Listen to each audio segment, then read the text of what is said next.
Welcome to the Stacker 2 pre-race show presented by Stacker 2. NASCAR and Nashville have a long relationship. The home of country music has launched its share of chart-topping racing careers. The Nashville Superspeedway is the venue, and the NASCAR Busch Series racers are live and on stage playing to a full house. Points leader Jack Sprague is looking for his first win. Rookie Casey Mears, he's going to start on the front row. And veteran Jay Sauter could have a sleeper hit. Let's go now to Matt Yoakum and meet our pole sitter, Greg Biffle. Steve, 1 week after scoring his season's first win, Greg Biffle scores his season's first pole. A good place to judge if you and your guys are back on track? Yeah, I think so. You know, just coming off the concrete last week, we kind of got our concrete set up. I really like Nashville here. I've won before, and you know, we really got a lot of momentum right now, and everything's going for us. And it looks like we're back in the championship hunt, so I'm excited. Are you surprised it's taking you and your guys this long to get back into victory lane? Yeah, I really am. You know, we've run really good all season everywhere, and been leading a couple times, had some bad luck, but hopefully all that bad luck's behind us. Just good luck for the rest of the season. He starts on the pole and trying to get back in that title fight. He climbed up to fifth. Now to Jeff Hammond. Jeff? Here with Jack Sprague, and Jack, it's no surprise that you guys are leading the points right now after completing 98% of the laps so far run this year. Great season so far. How does the rest of the year look so far? Well, I'll tell you, I'm very surprised. The guys have done a great job, Dennis and the whole Net Zero and GMAC team. They brought this program along a lot faster than I thought they would have, and I'm having a pretty good time. You know, we had 4 or 5 races there where we're not real proud of, and things happened that they shouldn't have, but as far as getting took out early. But, I mean, all in all, to be leading the points, this is a new deal for us. Certainly we're, you know, an experienced team, but this is a new deal for us, these cars, and I'm very happy. I'm very pleased with where we're at. So how does your car look tonight? You finished here second last time. Can you do one better this time? Well, I hope so. I mean, the Net Zero Chevrolet's been awesome since we unloaded it. The 60 and the 25 are tough. They're fast. You know, I'm not quite as good as they were last night in happy hour, but again, you never know. I mean, we change stuff on the car like Dennis always does, and, you know, we may be there. But, you know, I'd just like to say hi to Dan Lowasher at home. He's battling cancer pretty tough back in Charlotte, and we're thinking about you, Dan. And, you know, he's been with Hendricks for a long time, and he's in a pretty rough way right now. But we're, you know, our hearts are with him, and we're going to go out here and try to win this race. A lot of heartfelt prayers to Dan Lowasser back in Charlotte. Back to you, Steve. All right, thanks a lot, Jeff. After 14 races, the top 5 drivers separated by just 155 points. In fact, you see Stacy Compton there in 10th. He's just 306 behind our points leader, Jack Sprague. Hi, everybody. I'm Steve Burns. Welcome to Nashville. Now, when you come to Nashville, you could see Tim McGraw or a big star like that, but we have Darrell Waltrip. I live here. This is my hometown. I'm a Nashville cat. Hey, DW. Don't sing too good, but... Hey, Jack Sprague said when he came to Nashville here in April, it was a turning point for him and his team. Said he made that transition from being a truck racer to a Busch Series racer. Well, you know, I think if there's a big surprise, it's certainly a Sprague, and I think he alluded to that when we were talking to him a second ago, that this program came out of the box the way it has. To be leading the points and to be a contender every week, that says a lot for Jack as a driver and Dennis Connors as crew chief. I think the big disappointment, and I don't care how excited he said he was, Greg Biffle didn't look that excited to me. And, you know, he struggled, got the win last week. But that was a guy that I thought would dominate the series, and he may still yet. But the 2 PPC cars, the 10 and the 57, Riggs and Keller, that's a championship-winning team. That's the battle right there, those 4 or 5 guys right there. Hey, tell me about this concrete racetrack. Well, it's tough. You know, the first time we came here, no grip. The thing was slipping and sliding all over the place, and it was a 1.25 pounder. That's what I called it, because they were pounding the heck out of the walls. They ground the racetrack. I think they got a little bit better tire compound, a little softer, getting good grip. I mean, you qualified 161 miles an hour here. I think we're going to see a really exciting race tonight. We got a lot of guys that want to win their first race. Bobby Hamilton Jr. is running great. He's got to win, but this is home track. Everybody's kind of pointing to him as he's a guy to beat.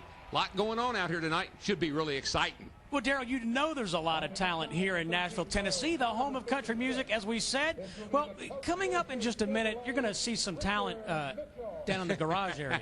This is ugly.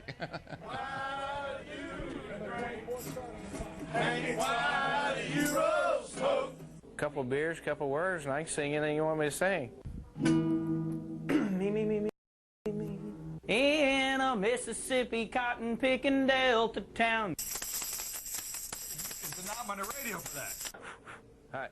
Sweet home Alabama. Keep going. You picked a fine time to leave me, Lucille. Okay, that's better. Welcome back to the Stacker 2 pre-race show. No, that's not Jeff Hammond. He's down on the track.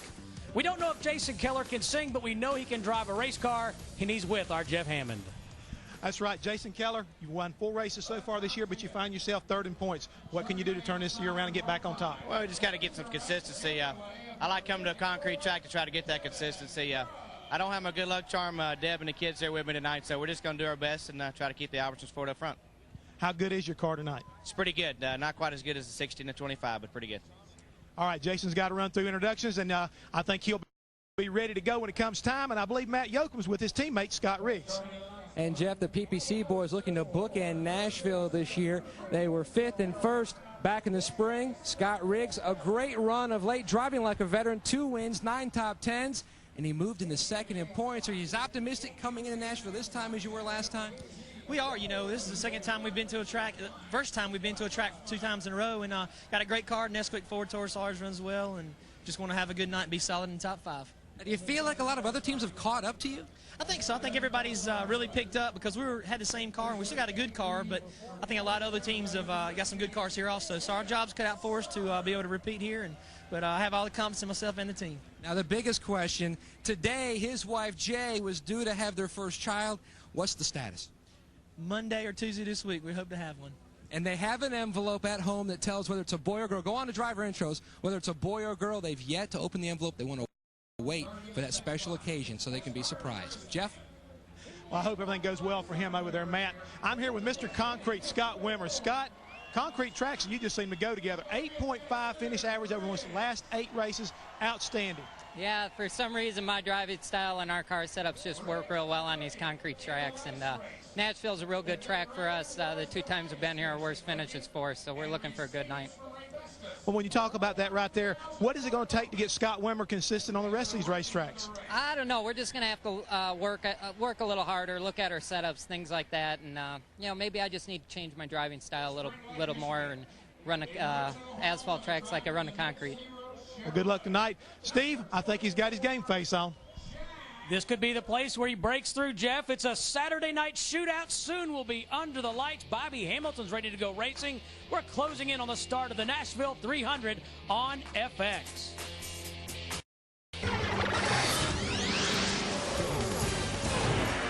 Welcome back to the Stacker 2 pre-race show. And we're closing in on the green flag here at the Nashville Superspeedway. NASCAR racing across the Fox networks continues tomorrow, starting with NASCAR This Morning, presented by Smirnoff Ice on Fox Sports Net, followed by the Pocono 500 on Fox, presented by Subway. Then get a full wrap-up of all the day's action on NASCAR Victory Lane, all access with Kenny Schrader on Fox Sports Net. Speed Channel, the home of NASCAR TV. Nothing gets you closer. Well, DW, this is an important city for racers. Oh, yeah. Nashville cats, they love country music, and they like racing too, buddy. And look at all those guys. I mean, is that a list or is that a list? I see Darrell Waltrip on there. I'm one of them. That's right. Let's check in now with Jeff Hammond. That's right, guys. I'm with one of – I know you're a cool cat, Darrell, but I'm with another cool cat who happens to be a Nashville cat, Bobby Hamilton Jr. Bobby Hamilton, you have had an outstanding year, young man. Fred Wanke. Ford and Robert Yates motor, that's my secret. You know, I still turn left and hit the gas when I can, and they give me great race cars, and I get good results for the Marines and everything, so I've been pretty lucky here lately. You guys have been pretty much on a tear, and last time you were here, you had an opportunity to win this race, but you didn't bring the same car back. You brought a different car. Why is that? Fred Wanke. He's so smart. It's like he had the body, you know, ton of downforce in it, light race car, you know, and once again, this is the best driving race car I've had, you know, since I've been with these guys. So the team just keeps better and better, and Fred's giving me a good race car. So, I mean, and yesterday was fastest and happy hour and everything, and we're just looking forward to go. Well, there you have it. I think he's got the car, may be the one to beat tonight. And another young guy has been really kind of catching everybody's eye is Jamie McMurray. McMurray in the 27 car. This kid, the last month, has really come on. Jamie McMurray driving a car nicknamed Godzilla. 2-6. But Murray in the wall. Oh, no. And that car is spent. Jimmy McMurray certainly has been on a roll in the past 5 races, 4 top 10s, but you're starting all the way back in 24th. What happened? Well, just had a bad day all day yesterday. I had airline troubles on Thursday night and only ended up getting a couple hours of sleep and just struggled all day. Couldn't really tell the crew chief what I needed in the car, and just didn't matter what we changed, we were slow. So went back and put the same setup in it we ran here a month or so ago, and with a few changes, try to make the car a little bit better, and I feel 100% better today. So hopefully we get the Williams Travel Center Chevy up front. Another factor, I talked to your team, they say that confidence has played such a huge role in the turnaround for you. Well, I mean, it has, and you always hear about momentum and confidence and all that, and you know, I had that in the Truck Series. We did so well in the Truck Series and came here last year and really had high expectations and just never could get there. Had a couple of good runs this year, and that really built up, you know, not only my confidence but the whole team, and that is so big in this sport to have everybody believe in you and to have you believe in yourself, and it just seems like every weekend we get better. So hopefully we'll just keep that up and have a good weekend here. And a lot of these tracks we're getting ready to go to are some of my favorites. I love Kentucky, and just a lot of the tracks coming up I feel like we're going to run well at, so really looking forward to it. They have a lot of high hopes for tonight. They were 7th back in the spring. Jeff? A guy with high hopes is a man who's starting outside pole tonight, Casey Mears. Casey, your crew chiefs were telling me the learning curve is starting to work. How do you like this car, and how do you like tonight? I'm looking forward to it. You know, the Phillips 66 car is running great. I mean, had a great qualifying run. We had a great happy hour, and we're looking forward to it. The biggest thing we got to do is just bring this thing home tonight. You know, have a real good run. If we can finish inside the top 10, it'd be great, and just have a good finish for this team. Early on, I talked to Donnie Richardson. He said the one thing that seems to be coming out in you is the idea of having some patience. Is that starting to pay off? Yeah, definitely. You know, I got a lot of learning to do yet. You know, I mean, we had a great run yesterday, but I'm still learning every time I leave one of these places. And the more I learn, the better we're going to get, and the more patient I can be and get every lap of these races is important. And I'm pretty happy so far. I've been having a lot of fun. I think there's some good things to come, and I'm looking forward to the future. And if I can say one thing, I just want to say congratulations to my cousin. Just got married last week, and I couldn't make it, and just hope he's having a good one. There's another young man right now who hopes to have a good one, Steve. Thanks a lot, Jeff. Motorsports lost a great friend when Bob Harmon passed away on May 31st, losing a courageous battle with cancer. Uncle Bob was a promoter, a showman, and a pioneer. He was special to thousands in our sport, including Darrell Waltrip. You know, folks, we are visiting Bob Harmon's domain. These short tracks like this, like the fairgrounds here in Nashville, when you come to these little short track races, you know what they're like. Friday, Saturday night, you walk in the grandstand up there, you want to see something happening. And Bob realized that. He was a showman. I think that's a beautiful thing about Bob. He always wanted you to get your money's worth, and when you left, feel like that you had been entertained and that you had seen a great show. Probably one of the first guys that ever called racing a show. We got to put on a good show. Bob's theory was, it's not big if you don't make it big. Folks, he took short track racing and tried to make it big.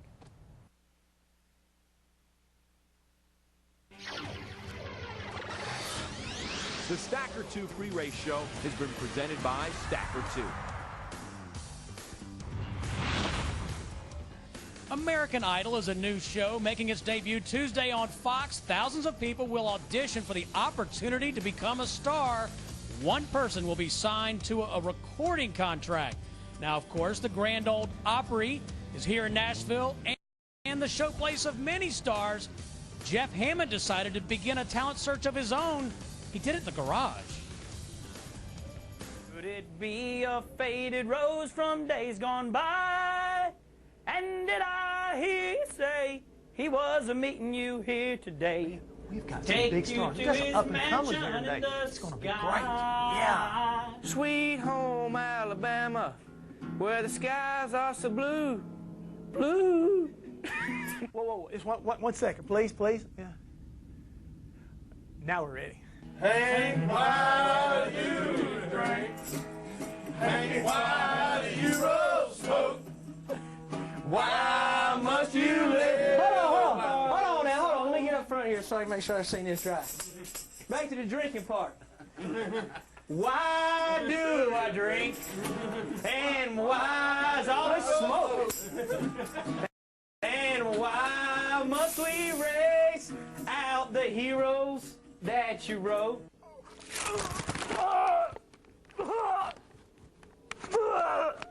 At the Copacabana. Music and laughter are always... I don't know the next part. But Jeff, don't get emotional on me. Don't get... In a Mississippi cotton picking Delta town, you walk up a street, you walk all around, nothing to do but just hang around. King. Yeah. I don't want to interrupt you like it, but really. I was trying, Jeff. You're doing good. You're doing good. I really want you just to try to get a little more from down here. Yeah, I sing from my nose. Right, we got to work on that right there. I broke it once. You want me to break it again? No. Sweet home Alabama, where the skies are so blue. Listen, guys, this equipment is making me sound really bad. I ain't nothing but a hound dog. I got to end this. I'm telling you, this is all I can take. Somebody please put me out of my misery. I can't stand it no more. You picked a fine time to leave me, Lucille. Okay, that's better. That's better. Let's work on this a little deeper. And it's got to come from the heart. Not from up here, from the heart. Just like you drive, baby, with the heart. Nothing to do but just hang around in a Mississippi cotton picking Delta town. Oh, yeah, Kenny. Okay, buddy. Hey, guess what? We got us a winner. You're going to be opening headliner at the Hollywood Hotel, and you're going to be the man. I'm going to be the man? You're going to be the man. The man of the mountain? You're it, buddy. All right. You've done good. Hammond, what about that paper bag? Yeah, put the bag over your head, Hammond. Hammond, why do you think every driver I've ever known tme's he can sing? You know, every one of them want to sing. It's because of you. And the thing is, right now, folks, Daryl's not as bad as we thought he was. I mean, I heard Barry Manilow. I can't believe, Hammond, you couldn't find someone to give me a Margaritaville or a come on. I mean, I can't believe we didn't have any parrotheads in the field tonight. They were all scared. Yeah, they really were. I asked questions, and nobody was scared. All right. They scare off our audience if we keep doing this. I've been trying to tell you that all along, Daryl. Quit singing. And what about Hammond's acting? Oh, Hammond, you were great. You truly were. You truly were Hollywood Hammond, baby. Well, we're going to come back and meet the starting grid in just a second. Good old Rocky Top. Rocky Top, Tennessee. Hey, welcome back to the Nashville Superspeedway here in Lebanon, Tennessee. Let's go trackside for opening ceremonies here in Nashville. Ladies and gentlemen, we'd ask that you please stand for our invocation this evening. With our invocation, Chris Brewer, who is pastor of the Smyrna Rock Springs Church. Pastor Brewer. Let us pray. Father, we thank you for this evening. We thank you for the beautiful weather we have. We pray for your safety upon the drivers and all the crew members. We pray for safety for the fans and just ask your blessing to be on this race. In Jesus' name, amen. Ladies and gentlemen, with our national anthem tonight, Warner Brothers recording artist, Anita Cochran. Oh, say, can you see by the dawn's early light what so proudly we hailed at the twilight's last gleaming, whose broad stripes and bright stars through the perilous fight o'er the ramparts we watched were so gallantly streaming, and the rockets' red glare, the bombs bursting in air, gave through the night that our flag was still there. Oh, say does that star-spangled banner yet wave o'er the land of the free and the home of the brave?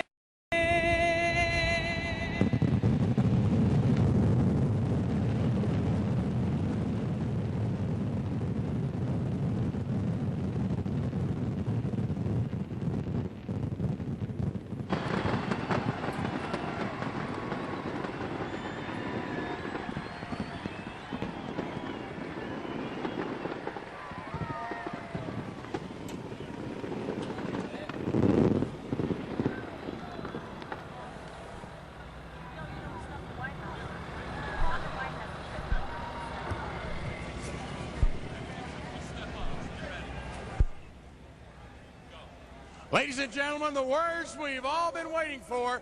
If he's got the energy after that great concert, Warner Brothers recording artist, John Michael Montgomery.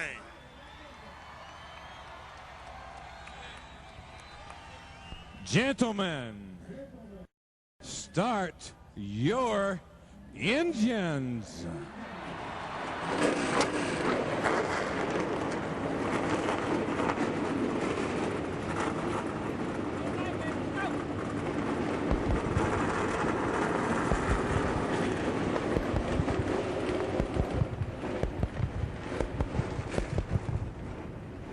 We're getting ready for a Saturday night shootout here at the Nashville Superspeedway. Jay Sauter's ready. He's starting in the 3rd position. We'll be back to meet the starting lineup right after this. Welcome back to the Nashville Superspeedway in Lebanon, Tennessee. Engines fired, drivers making their way out onto the racetrack. DW, let's take a look at the STP starting grid. Greg Biffle's 3rd career pole. Yeah, first one this year, and Cat's coming off a win last week. Probably one of the guys everybody keeps pointing to beat. Casey Mears in a Dodge making his best career start. Now, DW, curious about this racetrack. You mentioned in the pre-race show that last year the drivers were complaining there wasn't a lot of grip. They seem to be more attuned to it now. Yeah, well, what guys are telling me is that they have actually gone up a couple of 100 pounds on their right rear spring. That means that there's a lot of grip out there. When you can stiffen that right rear spring up, that means the car is really, really hooking up good. A lot of guys are they up around a 500-pound right rear spring. That's a lot of spring for a track like this. Several drivers will have to go to the rear of the field. Just saw Stacy Compton. His car was qualified by David Green, so the 59 goes to the rear of the field. Kerry Earnhardt had to pull out a backup car. He goes to the rear, as does Kenny Wallace for an engine change. Ron Hornaday Jr., Shane Hall, Brad Teague also making engine changes. And Tony Raines in the 33 also suffering an accident in practice, bringing out a backup. I think you're going to see Steve right up here in the front. You know, we got the 60, the 66 is a Dodge. 21 cars, you know, Jeff Green's been driving that car and he's won in it. I think we got all the winners right up in the front of the field tonight. I think you can probably, out of the first 4 or 5, pick a winner. Is it a coincidence that the first or the only 2 races we've had here at Nashville, we've had a first-time winner? Well, it's a new racetrack, and it's sometimes, you know, the more experienced teams will figure it out quicker. We haven't had any what I would call surprise winners, and I think that's because when you got a new track, the crew chiefs with the most knowledge, the drivers that adapt the quickest, they usually win the races right away. Let's take a look at our Locherman Ultra race analysis.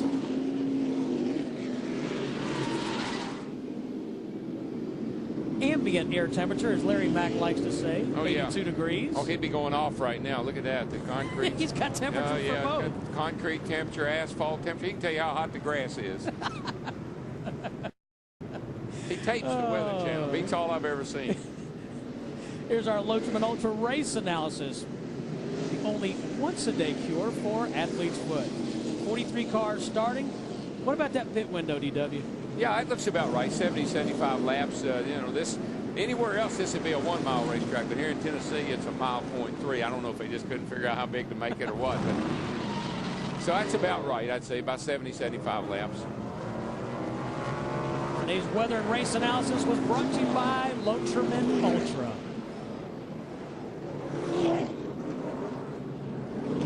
Got a great crowd here tonight, DW. Yeah, we got a packed house. They got 25,000 permanent seats here on the main grandstand, and then they add some additional seating down here on the turn 4 area, another about 5,000. So it looks like there are about 30,000 folks here tonight. Some standing room only crowd. It's a beautiful day, has been all weekend here in Nashville. Yesterday was great. Let's take a look at our onboard cameras for this evening. We'll be riding with Kenny Wallace, 48 car, the Stacker 2 camera. How about his singing, DW? Yeah, it's a good thing he can drive a race car. Stacy Compton on board. Johnsonville Bratz on camera. Johnny Sauter, the AC Delco car. He's warming up those tires. Hey, Jason Keller was a pit reporter last night. I heard he was. How did he do? He did a fine job. Good. Albertson's on board. He sure don't know the words to Sweet Home Alabama. We found that out. I think he had to be intentionally mad. Mike McLaughlin on board. Lights are off atop the pace car. Oh, yes. Oh, yes, they're coming around here. They're down into turn 3. Getting ready to take the green flag. And, of course, the 3 most famous words in racing will be uttered here very shortly. Just saw the onboard look from our Briggs and Stratton cam and Greg Biffle. Hammond. We needed Hammond over here. What's wrong with that guy, Hammond? All right, pace car is off. It's up to you, champ. Here they come. Coming down here. Anita Cochran in the flag stand, looking them over. She's got the green flag in her hand. And here they come. Here they come. Green, green, green. Go, go, go. Boogity, boogity, boogity. Go, boys. And boy, what a jump Biffle got. Holy cow. He's out to about a 10-car length lead. And Jay Sauter in the 21 tucks in behind him. Oh, you got to be ever so careful the first couple of laps here. You're on low air pressure. Got to really tippy-toe here for a lap or two. Really got to watch that outside. Don't get forced up into the loose stuff. As we see how far back in there does. Pretty clean start so far. That was a 12-car Terry Earnhardt behind turn 3 and 4. And he's in a backup car, Darrell. He practiced in Recton happy hour. Had a good start. Oh, trouble already. Turn 2. Here we go. Save it, save it, save it. Scott Wimmer in the 23. 56 of Richard Mitchell. And no caution flag, Darrell. No, 56. What happened? He did a slow spin right there coming off of turn 2. Wimmer just had to wait for him to kind of see where he was going to go. And Wimmer got through without any problem. I always hate that because, as you can see, right from where the spin started, back, everybody had to check up. And the leaders already gained like a half a lap because those guys back there with the regulars had to check up and wait. Jason Keller in the 57 battling Tim Sauter. You're riding with Mike McLaughlin. McLaughlin underneath Sauter there in the 19. So we can see what happened over here coming off of turn 2. Because that 56 car, he just gets to doing a little bit of the hospital wobble there. And she did a slow spin. Wimmer did a great job of staying off of him.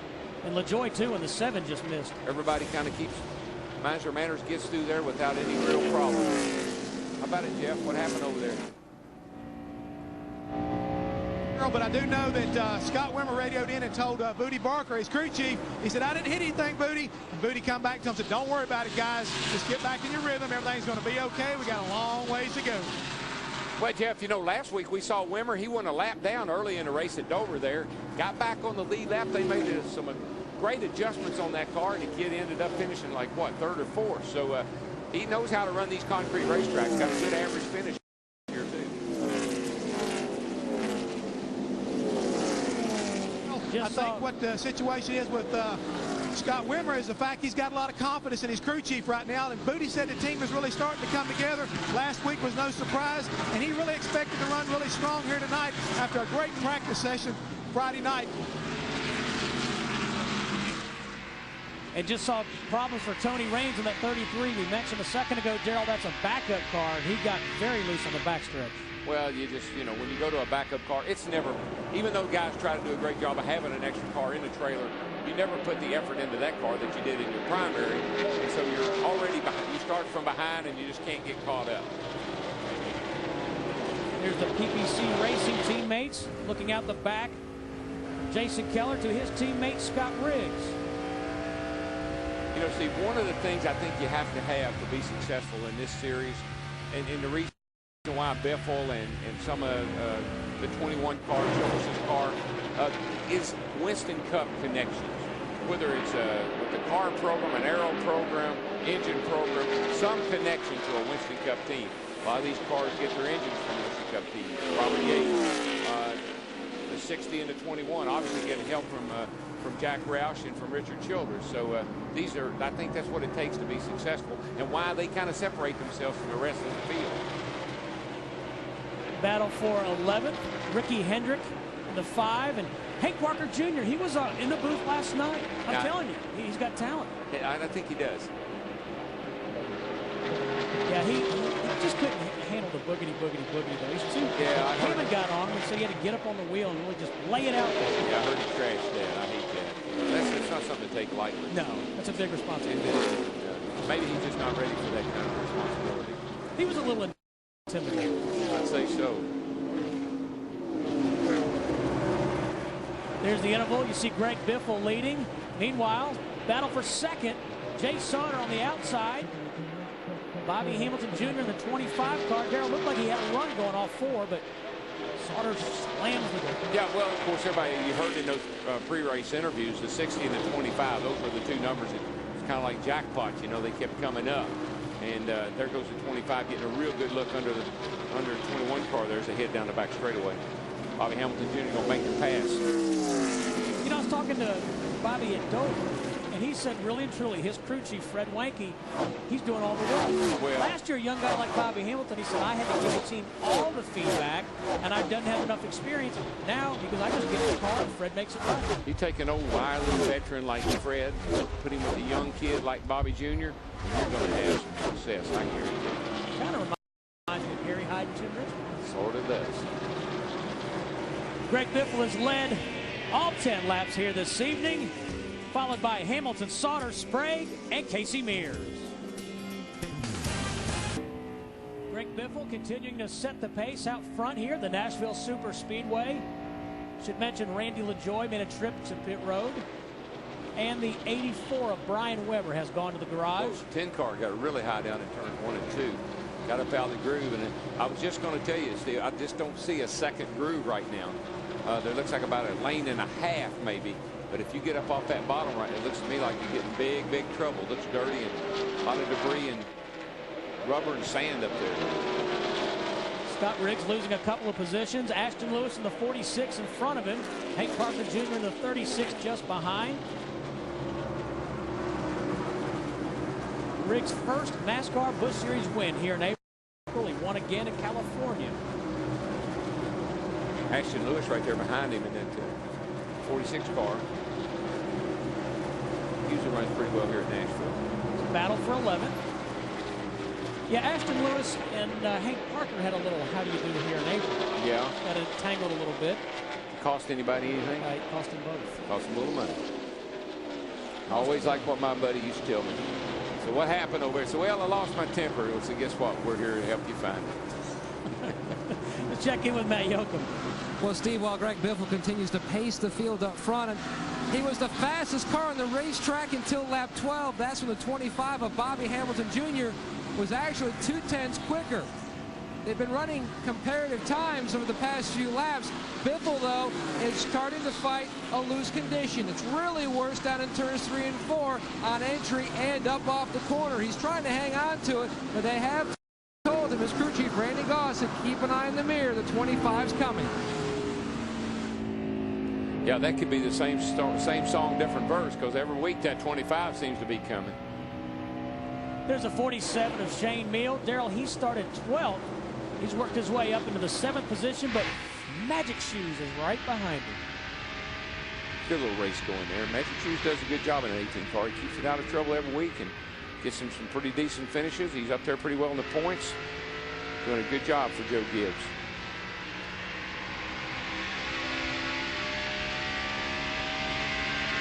See, this one place, I wouldn't want to get real loose here. I wouldn't want to be too loose here because it's not a very forgiving racetrack. You drive off in the corners hard here, a lot of speed, a lot of straightaway speed. Get a little bit loose there and get the thing juking around going down in the corner. You're going to back her up in the fence. Shane Meal, the 47 DW, he was on the pole here in April. Kid's gotten a lot better, hasn't he? It just seems like he's really matured a lot since we started this year. Got himself in a lot of trouble in some of the early races, but really doing a lot better job now. But everybody says, well, that kid's fast. Oh, he's fast. Every week he's been fast. Crew chief does, Jerry McKenna, he's a good crew chief, and he's got a good little program going there. Just saw Tim Sauter in the 19th of your frame. He's 9th. Hank Parker Jr. having a nice run. But Randy LaJoie just behind him in the 7 car has been having a lot of problems early this evening, and Jeff Hammond knows why. That's right, guys. What happened to Randy early on is when you saw that. Oh, trouble down here, Jeff. Sorry. Okay, don't do it. Oh, got trouble off turn 4. Joe Buford's going around turn 4 here. Should bring out a, well, I don't see it should. I don't see a caution in there yet. Joe's going. Nope, no caution. No caution. I'm sure that they all thought there was going to be a caution. And Biffle must have jumped on the brakes. And I'm thinking if I was a spotter, I would be hollering it to, you know, trouble off turn 4. And I'd be looking for a caution. Here's Jay Sauter trying to lead this lap in the 21. Jack Sprague in the 24 just behind him. You know, DW, Sprague said that Nashville in April was a turning point for him and crew chief Dennis Conner because they started already to make the transmission. You know what? We're not racing trucks anymore. We're racing Busch cars. Let's take a look at the replay. So we can see what happened here. The 49 car just gets around. I think, yeah, that's what happened. It's Joe Buford, fairground, races out the Nashville Fairgrounds every weekend and gets a chance to run a Busch race every now and then.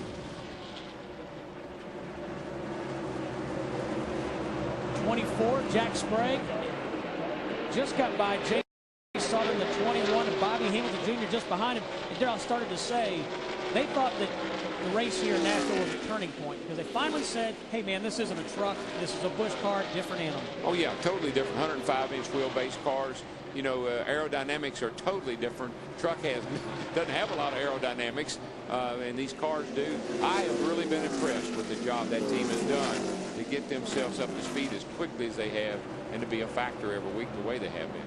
Let's go back to Jeff Hammond. Jeff. As we started to say a little earlier before Joe Buford did his little number off the floor, Randy LaJoie got together with Scott Wimmer in that group early on, and it actually cut down the left front tire. And because that left front tire going down, he's also tore up the left front fender. And Darrell, you know that when you lose that downforce on the left front, you're going to have a long night unless they can get that fixed. Oh yeah, I mean the left front fender on these race cars, it's so critical. It keeps that corner of the car kind of planted. It's the left front fender is huge, and that's where you make all your aerodynamic downforce. You lose that, you're going to pick up a huge push. The car will not drive well. Randy LaJoie 2 laps down. Jack Sprague trying to win his first NASCAR Busch Series race. He's got 3 truck championships. We'll be right back. Welcome back to the Nashville Superspeedway. Steve Burns, Darrell Waltrip, Jeff Hammond, Matt Yoakum, and the entire Fox Racing team bringing you this race. Jack Sprague is the leader. Biffle led the first 22 laps. And Darrell, there's Casey Mears in a 66, young driver, one of 2 guys in a Dodge doing a great job. Yeah, he really is. They tell me that the big asset for him is the knowledge that he can, the information that he gives back to the team. That he's really, really good at fine-tuning the car, telling them that the shock package is not good, spring package is not good. That he's got good feedback, which is very critical for a young driver particularly. I think Jeff Hammond has more on Casey Mears. Jeff. Casey right now, one of the things that's making Casey so good early on is his team actually just focused on long runs during that final practice last night. They ran 40 laps on 1 set of tires, and unlike a lot of teams starting on new tires during that practice, they stayed on scuffs the entire time trying to find the proper balance so they can make long runs and keep it up toward the front. Hey, Jeff, what are the guys saying about tire wear? Tire wear is they're not wearing the tires much, are they? They're not wearing them at all, really, Darrell. A lot of the guys said they thought they could run this entire race on 1 set of tires if necessary. As you said earlier, the racetrack's got a lot of grip, and it's agreeing with these hard tires. A lot of the pit strategy tonight has been, again, if you had a late caution, whether to put in any tires, 4 tires, or what to do. The common deal right now is, hey, stay out if you can and hold track position. Yeah, it just seems like week in, week out, we go to like Dover last week. The concrete seems to not be so hard on the tires. It doesn't seem to make the tires mad, the way I like to put it. Seems like if you get a caution, you can cool the tires off, that they'll go right back and run the lap time, sometime even quicker than what you were running before. And the other thing, it's always a good indicator, Steve. I think I wasn't here for qualifying, but I bet you if you went through there, a lot of the guys scuff tires, which means that the longer you run the tires, the faster they get. Back up front, Bobby Hamilton Jr. DW. He pulled up right behind Jack Sprague in that 24. Yeah, Bobby's just a good bit quicker, and he's picked up, you know, Not going to get a whole lot of draft here, but you're going to get some, and he's going to sack him up off of 2 over here down that back straightaway. And you talked about the connection of Winston Cup team. You know, Bobby Jr.'s got Robert Yates horsepower, and that's pretty good steam under the hood. That's that right. But I tell you, I just saw that 24 car. He didn't roll over and play dead down the back either. He held his own with Bobby Jr. And like I said, he's got Yates under the hood. We know that's big. Looks like the Hendrick stuff isn't too bad tonight either.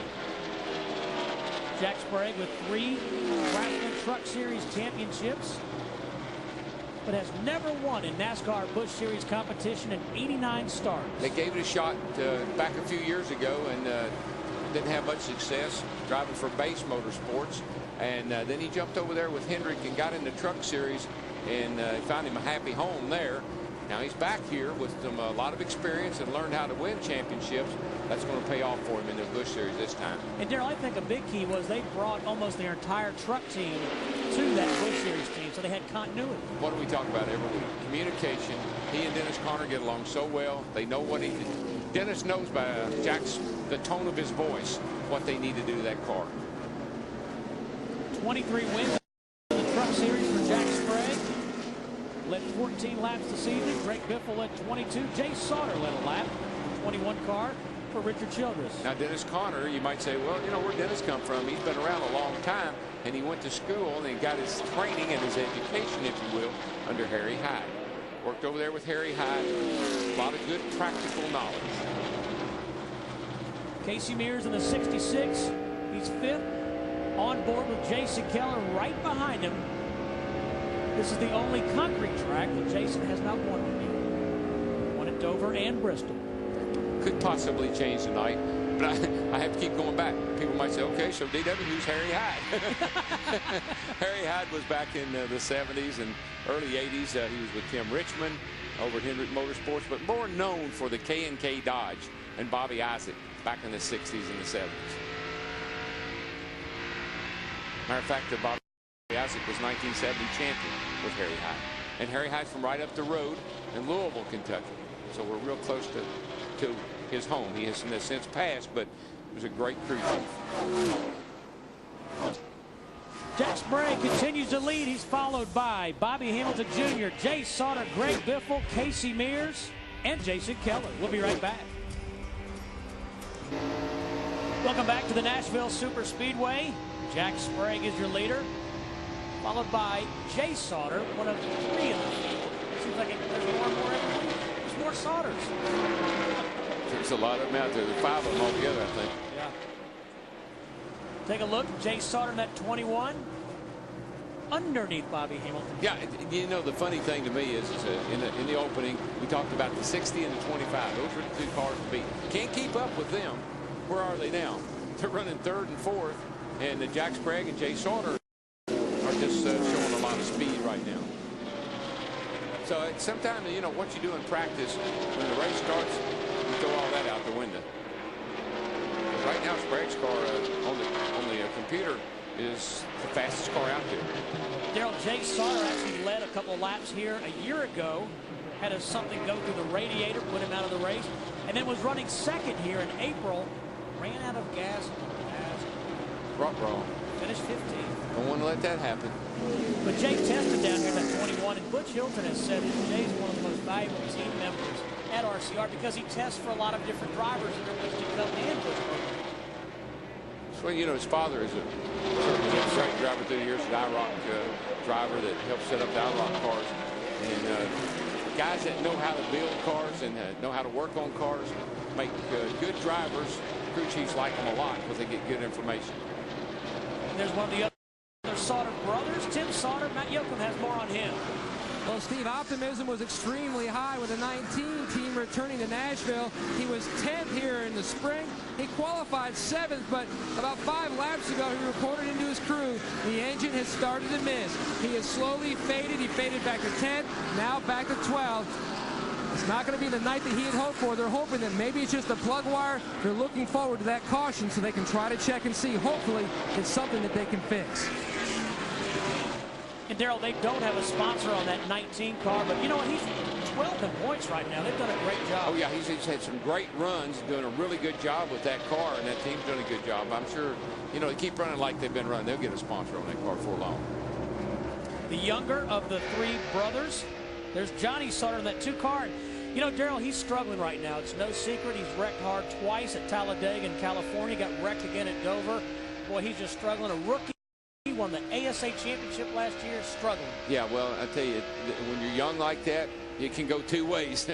You can be on a roll and, you know, and then when you have trouble like he's had, lose your confidence. And Darrell, too, are there unreal expectations of him because that is a championship car? Dale Earnhardt Jr. won the championship in that car. Kevin Harvick did.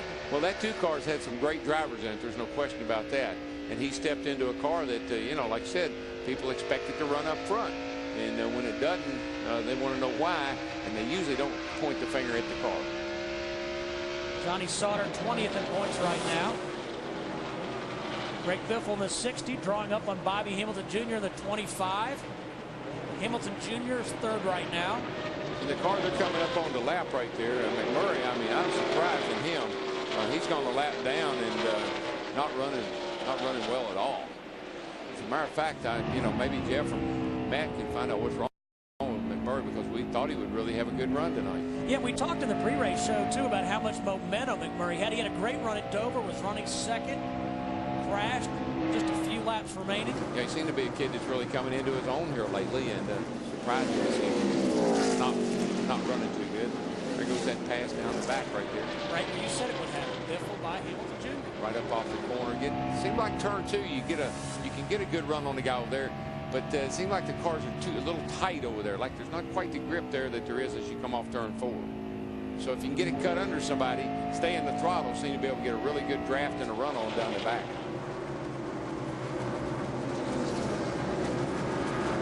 Biffle in the 60 is 3rd. Hamilton Jr. just behind. There's Jack Sprague, the leader. The 21 car's been nipping at him and chased him down. Jack's getting in traffic now, and Jay is able to really close back up on him. Out the back of Johnny Sauter's car, trying to keep from going a lap down. Sprague's going to go to the inside. Yeah, I mean, just watching that 2 car run, it's sporadic. I mean, he runs some fast. I watch him on the computer. He can run as fast as the leaders, but he doesn't do it every lap. He underwent some neurological testing in Charlotte. They thought he might have post-concussion syndrome. And, you know, Darrell, as Sprague goes by, it's no secret he took a lick at Talladega and a worse one at California. Oh, man, he hit the wall hard at California. Tough break. And it's unfortunate because he dominated in the ASA series. And usually think those kids that come up out of the ASA to Busch or Winston Cup, like Mark Martin and Rusty Wallace and even back in Alan Kowicki and others' days. Ted Musgrave. A huge list of guys that came through the American Speed Association. They usually step into this series or the Cup Series, either one, and really do a great job. Here's a battle for 3rd and 4th there. Got underneath Biffle, riding on board with Biffle. On board the Briggs and Stratton camera, giving you that look.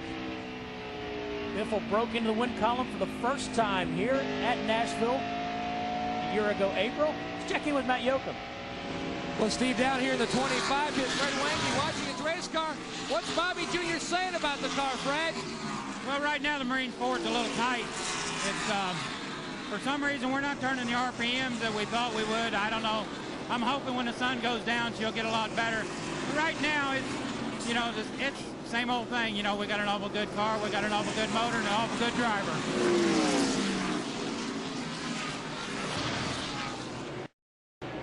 And an awful lot of confidence, but DW, there's Jamie McMurray on pit road. Yeah, he had no choice. I mean, he's backing up big time. There must be something wrong with his car. He needs to get some more tires on it, make some adjustments, see if he can get himself back in this race. I'll tell you one thing that's hurting your RPM, Fred, is that the lap times are about a second slower than what y'all were telling me you ran last night during practice. So that'll maybe come around as the sun goes down. Well, as the sun sets, Jack Sprague sets sail on the field. Sprague is your leader, followed by Jay Sauter, Bobby Hamilton Jr., Greg Biffle, and Casey Mears. Under caution for the first time tonight, Kevin Grubb in the 54. We are just about to brag on him. He was running 10th, and Steve and I were just talking about him running a pretty good race so far, and the next thing you know, he's around backwards over turn 2, hard into the outside wall. Kevin Grubb, the last 4 races have been top 10 finishes for him. Started the race 10th this evening. The thing about the concrete, when your car is loose, it's just not very forgiving. The thing will come around on you unexpectedly. Concrete gives you just a totally different feel than asphalt does. And if your car gets loose on the concrete, it just never lets you know it's going to come around with you. We can see it came around on Kevin Grubb. No other cars involved in that accident. It looks like the leaders are heading to pit road. I'm thinking these guys are probably pretty glad to see this caution. 62 laps. It's not quite to the fuel window, but we were getting close. Good time to come in, and now you can get a good reading on your fuel mileage. Get you 4 fresh Goodyear Eagles on there. Be ready to go racing. Let's go to Jeff Hammond. And the leader, Jack Sprague, brings his car to the pit. Right now they're going to make an adjustment on it. His car has been real snappy loose from the center out. Jack said he's really having to feather the throttle to make it work. So he's got to make some serious adjustments to air pressure to make that work. Matt Yoakum. Jeff, on the bottom of your screen, the 25 car, Bobby Jr. You heard his crew chief, Fred Wanke, say the car was tight pretty much all over. They're going to adjust as the 24 leaves. They're going to adjust just with air pressure. They thought about a wedge adjustment, just going with air.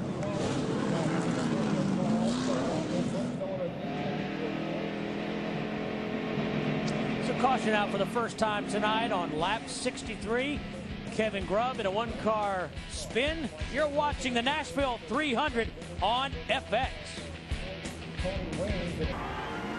Welcome to NASCAR Busch Racing. He wants to go fast. He's a hard driver. Got a lot of talent. Bam. Boom. Excuse me.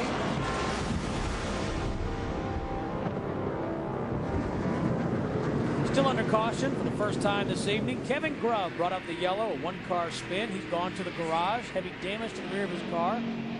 Getting ready to go green this time by, Steve. So doubling up over there. Got a few cars a lap down. Cuff break for the 2-car because he just went a lap down. Jack Sprague is the leader. On the race off pit road, followed by Hamilton in the 25, Biffle in the 60. Double file restart. And my experience has been that cautions breed cautions. So we'll have to see how this works out. Particularly on a track where we don't have a real defined second groove.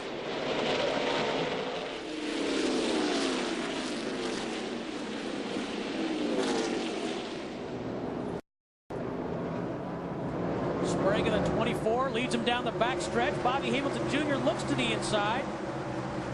Well, we'll see a different race now, Steve. The guys have gotten in, made adjustments to their cars. You're going to see guys that wasn't very good all of a sudden show up in the front. That's a good thing about that caution. Like I said, it came at a good time to make the right adjustments to your race car. 3-car breakaway. Is that a mini wad, perhaps? No. That 3-car's not. Those 3 up there, that's not a mini. But back here and behind them is a huge wad. Sprague in the 24. Hamilton Jr. in the 25. They're knotted up. They're wadded so bad. This is ugly back here. Ooh, Mike McLaughlin just got loose, it looked like. Oh, my. Man, they're 4 wide coming down the front straight. This is, like I said, after a caution, it gets right exciting for a little while until they can kind of get themselves sorted out. Shane Meal in the 47. Just saw him alongside Hank Parker Jr. Here comes Bobby Hamilton Jr. I believe that old Fred made the right changes on his little hot rod that time. Probably adjusted air a little bit. Said he was a little tight. I'm curious, DW, how quickly can you find out if you've made the right adjustment? Probably by the time you hit the first turn. The driver usually knows. You know, depending on what kind of condition he was complaining about, he hits that first turn, he knows if they fixed it or not. And you got to have the confidence in your team that they did what you asked them to, that they fixed the problem you were having. Boy, Mike McLaughlin has got a problem. I think he's going to end up in the pits here. just keeps going back. Yeah, he backed up in turn 4 a couple of laps ago. He's hung up on the outside. He could have picked up a lot of debris on his tires, but nonetheless, he's going to be in trouble. He got a great race for second. And all of a sudden, the 2 cats that everybody was talking about, the 60 and the 25, they are coming to the front. Whoa, Biffle. Ooh, man, Biffle. No. That was one of those 8 wheels are better than 4 right there, because he slid in there underneath of Sprague and almost took them both out. Here we go. There's the 18 in trouble. McLaughlin hard into the wall. Caution comes out for the 2nd time this evening. He was having a problem, and I think he was trying to maybe decide what it was, and found out the hard way.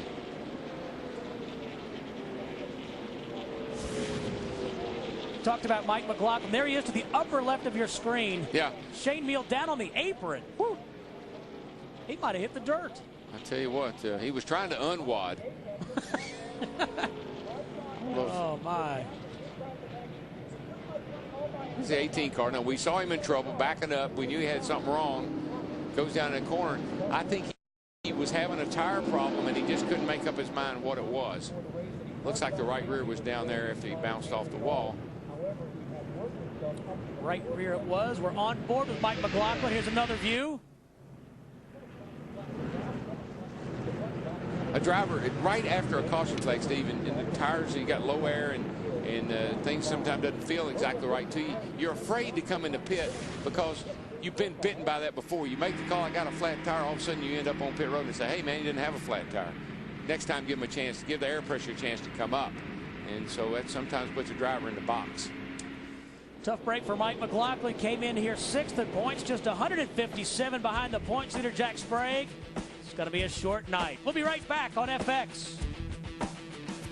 Second time this evening at the Nashville Superspeedway. Restart will come at lap 75, DW. Cautions breed cautions. You had just... I hate that. Pace car is off.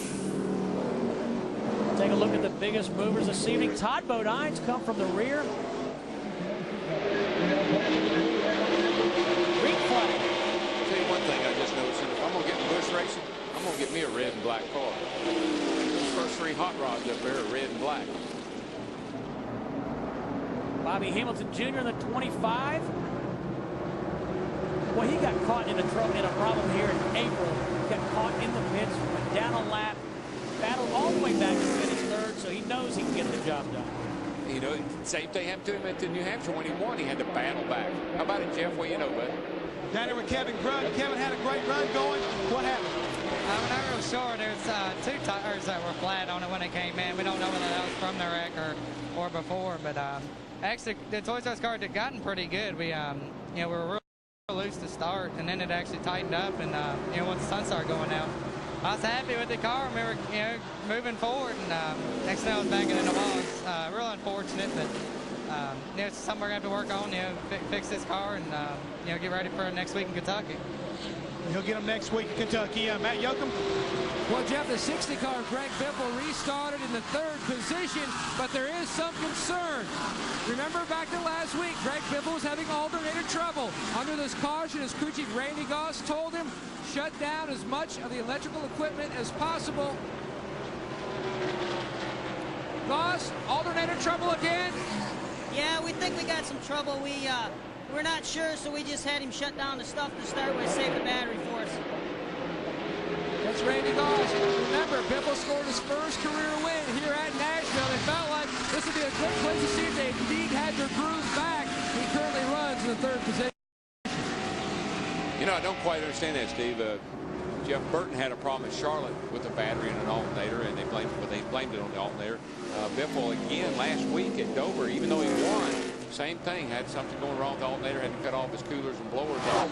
Here we are again tonight. I think I don't want to get bit by the same dog twice. They seem to be getting bit quite a bit. Hank Parker Jr. there in the 36 behind Todd Bodine. Let's check in with Jeff Hammond. One of the guys right now is a victim of cutting down a tire and getting to the walls, Mike McLaughlin. Mike, what happened? Evidently, we just cut a tire on that restart. Something didn't feel right. Should have come in a lap sooner. Then I went down going into one. Hit pretty hard with the left side. We've got a lot of work to get it back out there, but we'll get the MB&A Pontiac back out there and try and get some points. You hear it right there right now. They're working as hard as they can to get some more valuable championship points to Mike McLaughlin. Yeah, you know, we can see from up here, Jeff, that he was struggling with the car, and there was something wrong with it, and we knew he was going to come in the pits, or he was inevitably going to end up in the pits. Not like that, though. That's unfortunate. Todd Bodine there in the 92. Hank Parker Jr. just behind him in the 36. Maybe he got some, you know, perspective from the booth last night, and that's helped him attack this racetrack. Hank Jr., well, he looks pretty good right now. I mean, hold a pretty good looking wheel right now, and kid can drive. We know that. He's got a pretty good car there. I use his product a lot. I know that. GNC, I go in there all the time. He's got a picture everywhere. Scott Wimmer, the 23. That's for position. Whoa, boys, now y'all be careful here. Scott Riggs right in there as well. I think that the 92 car, Todd Bodine, he was way back on that when that caution came out. I believe he only took 2 tires. And I think we'll see him kind of fading back to where he was there a little earlier. He was back about 19. On board with Jason Keller, Shane Meal just ahead of him. And remember, Wimmer spun early, tried to avoid Mitchell. Back up into the fray. Now my people down in the pit tell me that they took 4 tires on that 92 car. Wimmer ahead of Scott Riggs in the 10. And if they did, and I'm sure they did, because my people always, they got the facts, that was a whale of a pit stop. I want to know who your people are. I can't tell you. Oh. It's not Hammond, I can tell you. You know. Maybe it's Matty. Matty, he's on. Yeah, he's on the team. But they had a wheel of pit stop at 92 Bunch did. Rambo and those guys. Back up front, Bobby Hamilton Jr. He's led 14 laps this evening. He's being chased by Jack Sprague, Greg Biffle, Jay Sauter. Oh, you don't want to be chased by those guys. Those are real men. 86 laps complete of 225 this evening here at the Nashville Superspeedway, and Bobby Hamilton Jr. about to lead his 19th lap. He's a Nashville cat. Yeah, and again, the lap times have really come down. Earlier in the race when it started here, running in the low 31s. Now we're running in the middle 30s, so it picked up about 4, 5, 6 tenths here since the sun started going down. And that'll help Fred's RPM. That's probably why he wasn't turning what he thought he was going to do. Great battle there between Hank Parker Jr. and Shane Meal in the 47. Meal sat on the pole here in April. Those cats are going after it right there now. 36 and the 47. They've been side by side. One passes on one end, gets 36 passes back on there. He goes. Starting to see those brakes line up. You really shouldn't see that here. I wouldn't have thought you'd used a whole lot of brake here. I believe the reason that you've seen on the 36 car is because he's racing that 47 car so hard. Meal, I think he's just using a lot of brake, trying to stay off of it. Just behind Shane Meal in the 37 is Kevin LePage, listed at 12. LePage filling in for the injured Jeff Purvis, and got some great news today about Jeff Purvis. He's home here in Tennessee, not too far from here. He's up walking around. Got a halo frame, got a crack in, of course, his C1 and C2 vertebrae. Well, looks good, sounds good. Yeah, that's really good news, because I'm telling you, he took a whale of a lick up there in Nazareth, and just to recover as much as he has in such a short period of time, that's very encouraging. Dennis Punch, his public relations representative, said that other than the halo frame, he said he looks great, sounds great, Jeff's watching the race tonight. So our wishes to Jeff for a speedy recovery. Said it wasn't easy for him to watch them. No, it never is. I've been there and done that. And you'll wear out a couch, and plus you'll wear out a remote control, because you watch a while and you flip it off a while. You know, you say, I don't want to watch anymore. I remember when you broke your leg at Daytona, you said they can't start a race without Darrell Waltrip. That's how I felt, man. That's just they're racing. They started a race, and I'm not even there. Bobby Hamilton Jr. Plus, somebody driving your car. I mean, you know, that's a part of you. That's your identity. And when you see it going around with somebody else in it, it just really makes you feel bad. That's why you can't watch. Yeah. You want to watch, see how they do, then you don't want to watch, see how they do. Then you want to watch, see how they do. Teammates side by side. Kenny Wallace in the 48 underneath the 47 of Shane Meal. Looks like that's kind of the best pass you can make. Get a run on a guy, get under him going into front turns 1 or turns 3, and make the pass there. That looks like about the safest place. Then if you can get a run up off a corner, maybe get a nose up alongside a guy as you exit one of these turns. But looks like the real good pass is made going down into these turns. Kind of the spotter letting the guy know that you're there. It's the safest place to make the pass. There's Ricky Hendrick in the 5 car, son of Rick Hendrick. Talked to Rick a little bit earlier, and he's over on the roof over here spotting. Nervous as always.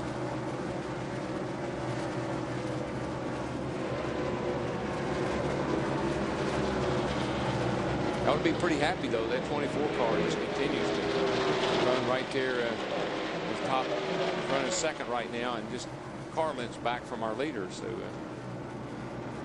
he's running pretty good. Jack is, and Ricky's not running bad either. Ricky's running 13th right now. That's a pretty good run for him. There's Tim Sauter in the 19. Was encouraged about his start tonight. Jeff Hammond, what's going on with that 19? Well, unfortunately for Tim Sauter, he's going to have a long night if he can survive the night. And what I mean by that is he's got a broken valve spring. He's down in cylinder already, and the guys are just trying to ride it out, trying to once again accumulate some points for later on so he can turn it around next week in Kentucky. Now let's talk about that valve spring. If it's broken, how is that going to hurt him? I mean, obviously the engine's not performing up to full song. Yeah, well, just think if your engine, 8 cylinders, it was 100%. He's down about 20% on power. And so, and it'll continue to get worse because those parts will, they first fracture a little bit. The spring will break a coil or two off of it. The valve will float around a little bit, and eventually the piston, it'll go down there one time and the piston will hit it and break the head off the valve. That's going to be big trouble. And a lot of that just comes from gear selection. You know, daylight to dark, maybe made the wrong choice.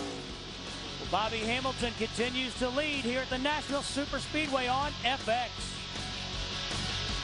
We've had 4 different leaders here tonight at the Nashville Superspeedway. Bobby Hamilton Jr. at the point right now. He's led 32 laps. Jay Sauter, the other driver, to lead a lap. Now, Mike McLaughlin is off the racetrack. The other drivers, Grubb, Harmon, Kirby, Kitchens, and Weber, listed as out of the race. 2 cautions for 7 laps. And Bobby Hamilton Jr. continues to lead Jack Sprague. Cars are pretty equally matched, Steve. They run similar lap times. That time by 25 car ran a 31.40. 24 car ran a 31.42. And actually Biffle back there behind them is at a 31.20. So is Jay Sauter, who fell back there for a while. He's at a 31. So those 3rd and 4th place cars may be chasing those front cars down. Jeff, what happened to Jay Sauter? What's going on, Daryl, is his car is still loose. Instead of getting tighter like I thought it would be when the fuel burn off, it's staying loose. He says right now, I can't turn the wheel without losing the tail. And Butch Hilton told him, hang on, buddy. Give me a little more time, 1 more pit stop, and we'll get it right for you. One other guy I want to kind of point out, Daryl, who's made a really good run from the back of the pack in a brand new race car is Tony Raines in the 33 car. Came all the way dead last. He's now running in 14th position. Yeah, you're right. That's a good catch there. You have 33 cars up there in the 14th spot. We saw him early in the show. Trouble. It looked like he was going to be in trouble, but obviously they made the right adjustments on the car. He's running pretty good. That's a good thing, you know, a backup car, if you can get a caution and make a couple of adjustments on it. You don't have a lot of laps on that particular car, and that gives you a chance to work on it. Oh, the 28, Brad Baker, he's a lap down. Jack Sprague's going to use that to his advantage. Yeah. Used him for a pick. Bobby Hamilton Jr. got caught behind it. Baker there, I'm sure he probably thought Baker was going to move down. And Baker's a Nashville cat. He is. Picking on the homeboy there. Baker. The old Sprague's. Sprague's got a pretty fast car. That traffic they run up on there has really allowed Biffle to close up in this pack.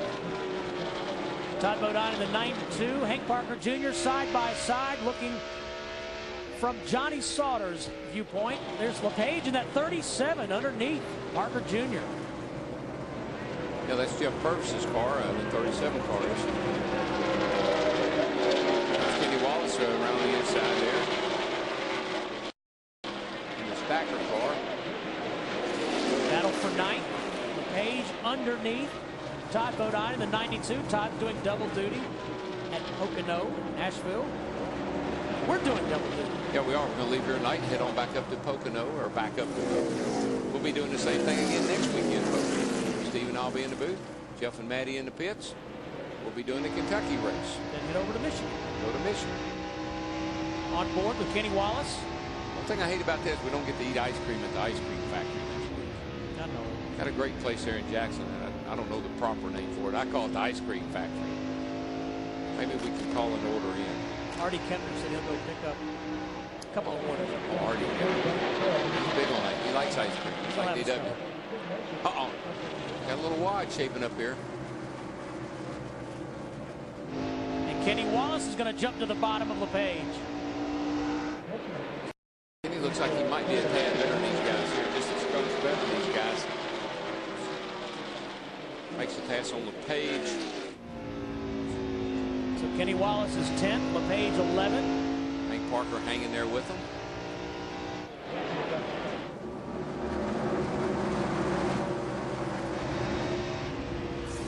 Jack Sprague continuing to lead here at the Nashville Superspeedway. Easy for me to say.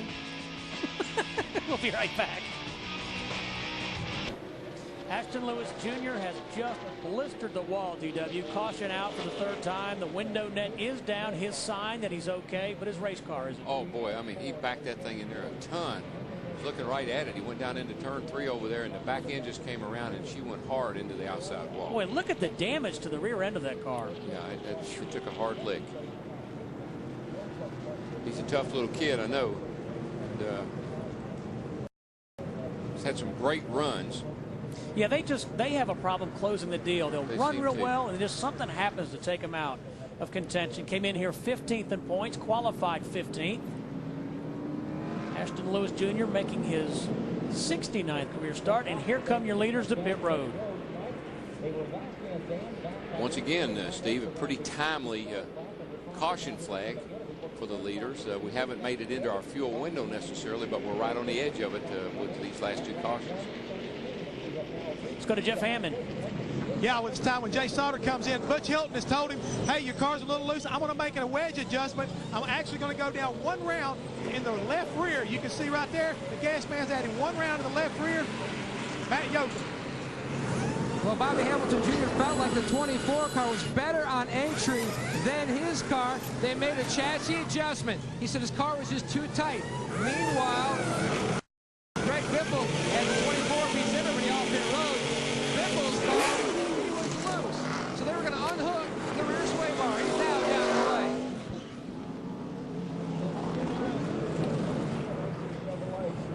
So the leaders received their service on pit road. We're under caution for the third time. An accident involving Ashton Lewis Jr. And you're watching FX. Under caution for the third time this evening. Ashton Lewis Jr. in the 46 car hit the wall between turns 3 and 4. His car heavily damaged, but he seems to be okay. Dropped the window net. How about a trivia question? Oh, no. Yeah. I don't have anybody here to help me. Well, here we go. Since 1995, who are the 3 drivers to earn their first NASCAR Busch Series victory at the inaugural race of a speedway? That's difficult. Well, that's way too many. Since 1995. Can you name one? 3 drivers in inaugural races, and well, how about Greg Biffle here? Yep. Last year. Very good. That's one. California. Who won California? The other 2 cats are not here. Jeff Green. Jeff Green. Very good. 1997. Vegas. Jeff Green. Yeah. And a young gun. A young gun, a rookie. You bragged about him. Jimmy Johnson. Oh, at Chicago. Last year. Well, 2 out of 3 ain't bad. You had it surrounded. Harold Holly's checking his notes. We're past halfway here at the Nashville Superspeedway. We'll be right back. Let's take a look at what's happened so far this evening. Early, the 56. Richard Mitchell goes around. Scott Wimmer avoids. Then Joe Buford in the 49. He spins off 4. Nobody else involved. Bad luck for Kevin Grubb in the 54. He's in the garage. Mike McLaughlin on lap 72. Flat tire, bang into the wall. Jack Sprague, meanwhile, in the 24, battling with Bobby Hamilton Jr. in the 25. And our most recent caution, Ashton Lewis Jr. in the 46 in the wall. We've had 4 lead changes, 3 cautions for 13 laps, 5 cars out of the race. Jack Sprague is the leader. He's led twice for 60 laps. Let's go to Matt Yoakum. And Steve, down here in the 10 pit, Harold Holley won here back in the spring. Harold, no adjustments on the first stop. What about the second? Yeah, we wanted to see which way the track was going to go. We knew the conditions were going to change quite a bit. We just wasn't real sure when. First run, it was awful free, and we just put tires on it. That run there, it started to get tight through the center, so we made a little adjustment for that. We'll see where it gets to, what we need for the end here. A good stop by the over-the-wall guys. They came in 7th. They will restart from the 6th position to Jeff Hammond. Matt, we had a little bit of a situation down here in the 24 car. During that last pit stop, front tire carrier Jeff McKinney came off the wall. He left, his knee went out on him. Right now, they take him to the infield care center to see exactly what the extent of the injury is. Right now, Carson Ford will take over his responsibilities. That was the reason for the extended caution. They needed to get him loaded down to the care center. They believe he's going to be okay, but he does have some problem with his knee. All right, thanks, Jeff. Back under green. Jack Sprague at the point in the 24 car. Boy, not only Sprague's car fast tonight, but he is killing them in the pits. I mean, he gets in and out of the pits. He's beating everybody out by 2 or 3 seconds. They got the whole package tonight. And Darrell, I'm really impressed with the rookie Casey Mears in the 66. Boy, he keeps hanging around that top 5. Boy, it looks like they got a good car tonight. That's a Dodge, as we mentioned in the opening. There's only 2 in the whole series, and they're both running pretty good tonight. He's only had 1 top 10 finish this year. There he is in the 66, just in front of Scott Riggs. I think you take a kid like that on a track like this where you don't have, nobody has a lot of experience. That's kind of an equalizer for a rookie. Everybody comes in here kind of with a lot of unknowns, and sometimes that can play to the rookie's advantage. With Randy LaJoie in the 7, Jay Sauter in the 21, side by side. Hamilton Jr. just behind him. And of course, the 7 car is a lap down. He's actually 2 laps down. Yeah, he got down 2 laps early when he had to come in for a flat tire on lap 11. They're racing hard. They like to stay in touch with the lead as long as he can, just in case the caution came out. Might be able to get one of those laps back. I'm not a WOD expert, but that looks like a WOD. Oh, yes. Yes, sir. Greg Biffle right in the middle of it. You see Randy LaJoie to the high side. Casey Mears just ahead. Biffle riding 5th. Casey Mears just ahead of him, 4th. Casey's best finish this year, a 5th at Talladega. What you want to do with a WOD is let it kind of work itself out. You don't want to have to unwad it. Check in with Jeff Hammond. Steve, I'm calling up one of those Nashville cats. It's John Michael Montgomery. John, what do you think about the race tonight? I love it, man. It's awesome. It just, I mean, if you can't get excited over this, you can't get excited over anything. I'm ready to, one of these guys need a break. I'm ready to jump in, put me in cold. So you ready to go boogity, boogity, boogity, as Darrell Walter would say? Oh, yeah, baby. I'm ready to boogity, boogity, boogity, yeah. I got one question for you, John. You heard Darrell saying you want to think he can make it Nashville. Throw it back to the booth, sure. Jeff. Back to the booth. Back to the booth. Thank you, John. That's right. Back to the booth, and let's see if Darrell can do some more working on his singing, guys. I think that no answer was... Man, a long pause. A really long pause.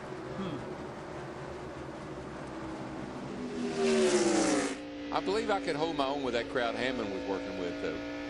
No doubt. Kenny Wallace maybe had a little bit of a, he could carry a tune, but he was the only one. The other guys couldn't carry a tune in a bucket. Man, the rest of them were lost as an Easter egg. Slow leaks, all of them. Oh, bad leaks. See Jay Sauter in the 21, he's 2nd. Bobby Hamilton Jr. in the 25 is 3rd. On board with Greg Biffle, he's 4th. Casey Mears hanging in there, the rookie, in 5th. Going by Johnny Sauter, the 2 car.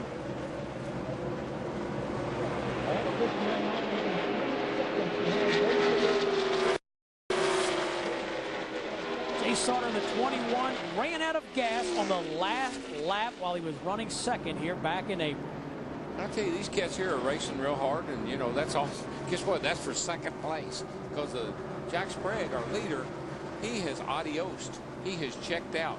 He's about 2 to 3 tenths a lap quicker than this crowd here. Wow, look at the distance there. And he has opened himself up a huge lead. Here he comes at the line right there now, and these other guys are just now at the line. So he's got himself a nice, huge lead. And like I said, he's killing them in the pits, and his old hot rod's fast too. Hey, Darrell, I'm curious. We've got a good crowd here tonight. Looks like there aren't any empty seats. And you live just down the road here in Franklin, and you guys have a lot going on. You've got an NHL team, the Predators. You've got the Titans. They've been good the last couple of years. Has this racetrack generated excitement? Well, I think it has. You know, certainly it's a lot. It's an improvement over the track that we had at the fairgrounds, although there's a tremendous amount of love and affection for that racetrack and a lot of tradition there as well. But this is kind of makes a statement about, I think, Nashville in general. When the Titans came to town, that really stepped the sports marketing program up here in Nashville, and the fans and all the sports seem to respond very well. Jay Sauter running second. Jack Sprague is your leader. You're watching the Nashville 300 on FX. We'll be right back. Jack Sprague continues to lead after 133 of 225 laps. Steve, I've been watching that 25 car, and he's sparking he's hitting, causing some sparks to come out from under his car as he goes off in turn 1. Now that tells me that they probably got the air pretty low in the tires. It's also telling me, that his car is probably not driving very well. And guess what? Ooh, right there, he had to get up out of the throttle. Biffle got in the back of him. He said, "Biffle, I'm loose. Go around me and get off my back bumper," because a car up close to you like that will make it even worse. What are they saying down there, Matt? Well, DW, we told you earlier that he has been fighting a tight race car. In fact, another guy doing the double this weekend, sort of, is Bobby Jr.'s father, Bobby Hamilton Sr., who will run the Winston Cup race tomorrow in Pocono. He flew down to watch Jr., and we've heard it many times with Ned and Dale Jarrett. Ned will come on the radio and tell his son a pointer or two, and that's what Bobby Sr. did. He told him not to chase the corners as much as he is. It's making the car tighter. So he's going to try that to see if that will help change his line just a little bit to try to fix that tight race car so they can work on it on his next stop. And basically what he's saying is back off the throttle. Don't quit driving in the corner so hard, because that driving in hard is causing the car to bottom out. Back off of the car a little early. Let the car take a set and then get it wide open up off the corner. Scott Riggs underneath the 66 of Casey Mears. That's for position. Battle for 6th. Riggs makes the pass. Matt Yoakum said earlier that his wife Jay, Scott Riggs' wife Jay, is expecting to give birth any day. They may induce labor Monday or Tuesday. And my friend over here, Mr. Burns, your wife's real close, Karen. Karen is watching, and she's fighting like a champ. Hang in there, Karen. The Waltrip household is praying for you.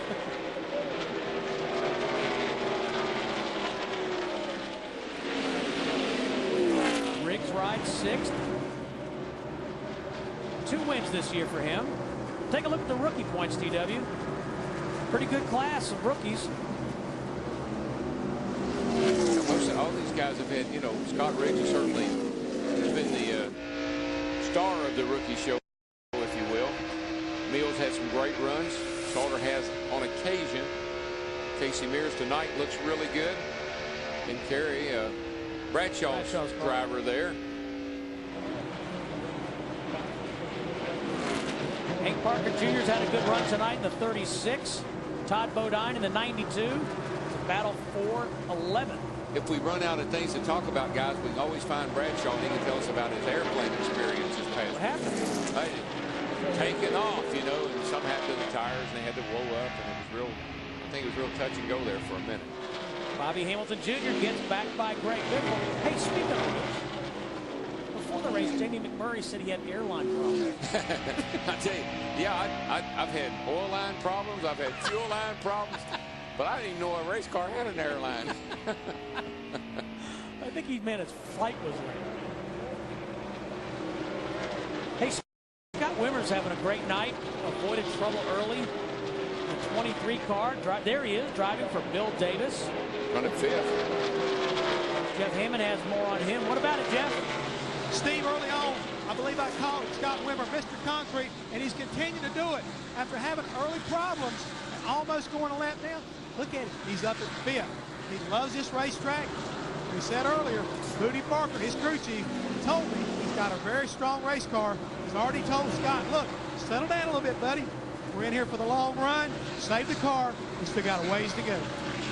But Jeff, you're right. He does love this racetrack. Finished 3rd here last year. Finished 4th here in April. He likes the cement pond. Oh, Jack Sprague is the leader. He's got a huge lead. He's led twice for 83 laps. There's nobody behind him. No, he's got a pretty good run, but I tell you, the lap traffic was giving him a fit, and that's going to allow the 21 to close up some on him. Oh, Brad Teague in the 77. Look out. That's what you call a really difference in closing rate. Jack was closing in a hurry, and Brad wasn't ready for him. Jack Sprague is your leader. 83 laps to go here at the Nashville Superspeedway. We're having a shootout on a Saturday night. That's awesome. We're having a hoedown. A hoedown.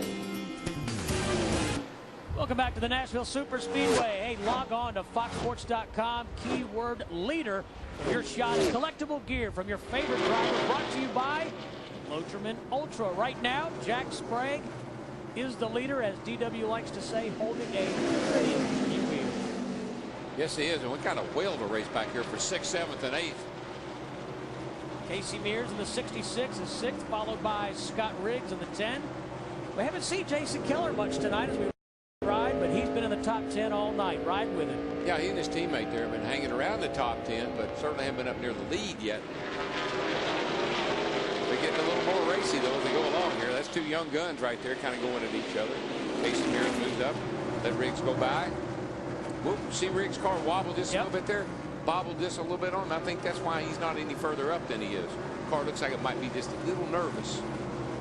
Riggs has 9 top 10s this year, 6 top 5, 2 wins. Came in here 2nd in points behind Jack Sprague. Heard Harold Holly say that the car was a little free. I think they need to tighten him up a little bit. I think he'd run a lot better if he did. Jason Keller trying to win his first Busch Series title.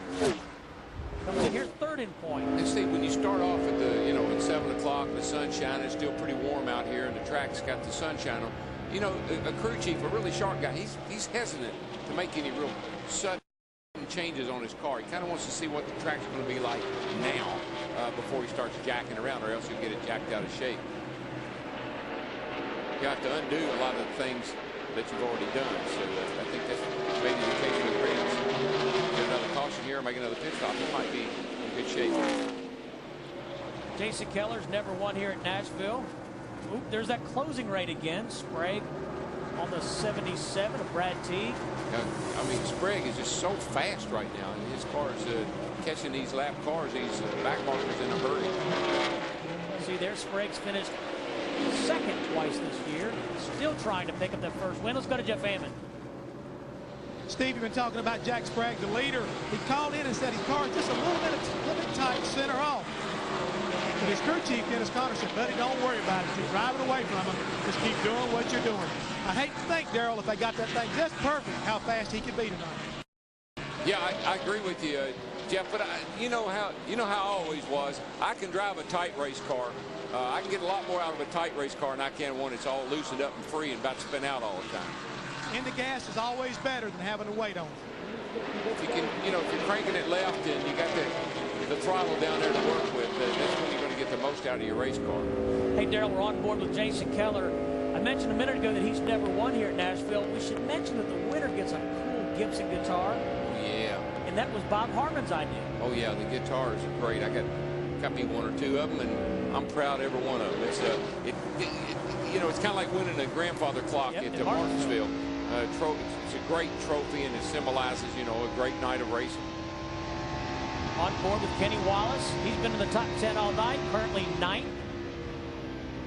Started this race 38th, all the way up into the top 10. Jack Sprague Sprague is the leader. He's led 95 laps this evening. Jay Sauter chasing him, as well as Bobby Hamilton Jr. Point standings brought to you by Rent-A-Center. Points as they run now. We've got racing left. Oh, yeah. It's not one of the graphics. Racing in. On board with Stacy Compton. DW, he was one of the guys that had to start at the back. They made a driver change. David Green started the car. Meanwhile, Greg Biffle in the 60, Scott Wimmer in the 23. They're battling for fourth. And they are battling too, and the 23's not giving up. I mean, it's right back in there beside of Biffle. You know, down the back. Scott Wimmer wears a Dick Trickle t-shirt for luck. I'll tell you what, it's not a bad t-shirt to wear. Because he grew up in Wisconsin. Scott's uncle, Larry Degens, was a great driver. There's so many great drivers came out of the Midwest. And, oh, we got a car down here, guys. Turn 2. Right down. Got one in the wall. Man, he's in a terrible place. Ooh, don't move. Caution out for the 4th time this evening. Lap 160.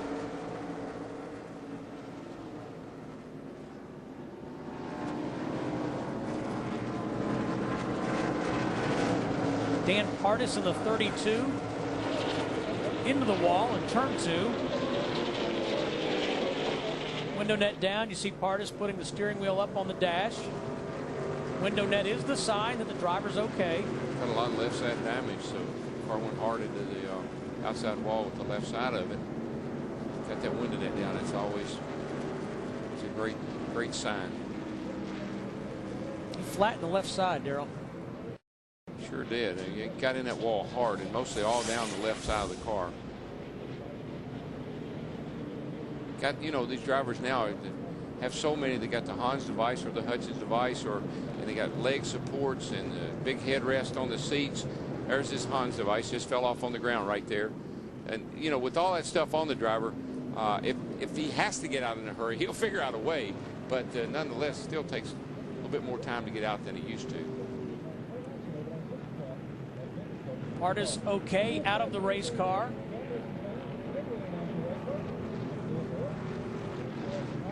And here come the leaders to pit road.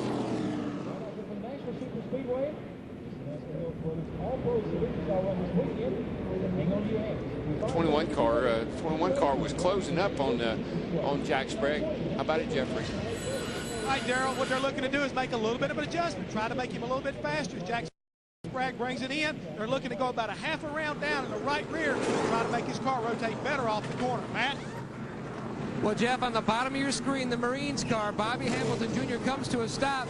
Fred Wanke, his crew chief, asked him, do you need to be freed up just a little bit more? He says, no, the car, honestly, is almost perfect. But what they are going to do is shuffle the air pressures in the front so the car will not bottom out, as the 57 is going to beat everybody off pit road. So the car will not bottom out as much as it was before.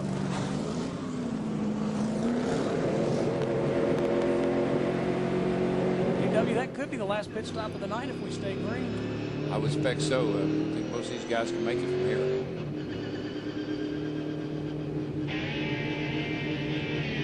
We're going to come back to the Nashville Superspeedway and sort this thing out. You're watching FX. Well, I tell you what, DW, Tony Raines had to go to the back of the pack. He's all the way up now into the 3rd position, a brand new race car. He's having a great run tonight. Man, I'm very impressed. He needs to get his backup car out every week. Oh. Jason Keller's got the lead. Dan Pardis is headed to the garage. You're watching FX. In Lebanon is actually where we are. Beautiful 1.25 concrete racetrack, and my friend down there, Jeff Hammond, is working hard, I know. Jeffrey. I'm trying, Darrell. I really am. I'm trying to uphold the honor of, you know, real men working on the pits tonight. But one thing I want to bring out, Jason Keller may have stole a page right out of teammate Scott Riggs' book. If you remember, first race in April here, he came down pit road, took on 2 tires, and then held off Jack Sprague for the win. So 2 tires tonight might not be a bad strategy. He was saying the track position was really hurt. It really, and Sprague has really been putting the pressure on these guys because he's been making great pit stops all night long. I like his pit selection. I was watching him and I was trying to figure out how he was beating these guys so badly. He's actually got an opening as he comes into his pit. And one thing I noticed was that when he comes in, there's nobody in front of him, so he gets in really nice. But they're able to roll the pit equipment, or the rear tire particularly. They're able to roll that thing right through the opening in the wall, and I think that's really picking up his time. Plus, he's getting in his box really good. He's coming in hot and leaving hot. Darrell, the other thing they're really doing right is they're having great pit stops. You mentioned earlier that he's making 15-second stops just about every time in. His guys are getting the job done, getting him 4 tires, and getting him out so he can step toward the front. He's got probably one of the best race cars I've seen all night long on long runs, so it could be to his advantage having these 4 tires late in the race. I think the only thing that I've seen really hindering has been lap traffic, and I think that's just because he's so much faster than the lap traffic, and he's been running up on them at a high rate of speed. Excellent microphone management by you, by the way. Hey, how'd you like back that? From break, a little play-by-play. That was my great opportunity there. Thanks for allowing me to do that. Oh, you're a trained broadcast professional. You got that right. Speaking of Sprague and that 24 team and Hendrick Motorsports in general, we want to be sure and wish Dan Lowasser, tell him that we're thinking about him, and the teams all are thinking about him, and wanted to say hi to him tonight. Dan's been with Rick Hendrick for a long time, and he's battling cancer, and I just said our well wishes to Dan. Light is off atop the pace car. Question, can you just do a boogity at the start of the race? Or No. It's only for the start. Okay. And that's another thing Parker messed up on last night. You don't do boogity on restarts. Well, he tried to redeem himself. Yeah, well, that's okay. I can appreciate that. No, it's a start of the race thing. That's it. The rest of them are just the typical, practical, normal. Green flags. Go, go, go. Green, green, green. And 2 cars just jump the start. Jason Keller's at the point. He wants to win the guitar. What you get for winning here at Nashville. I don't know why he can't play it, but still it'd be nice to have, I guess. We don't know if he can play the guitar. We know he can't sing, but yeah, maybe he can play the guitar. He just can't sing. Right. Sammy Kershaw, he never could play a guitar. Made a lot of money just carrying a saddlebag. And Darrell, you were right. Johnny Sauter did jump the restart.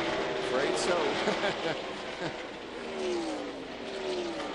Yeah, when you're on the inside line there, you're not on the pole. No. Not now. So Johnny Sauter will be black flagged. Jack Sprague just got around Jason Keller, who took 2 tires on his stop. Tony Raines in the 33 starting to drop a little bit. Back into the 5th position. Oh, he's dropping a lot. He's got trouble. 2 cars on pit road, first penalty.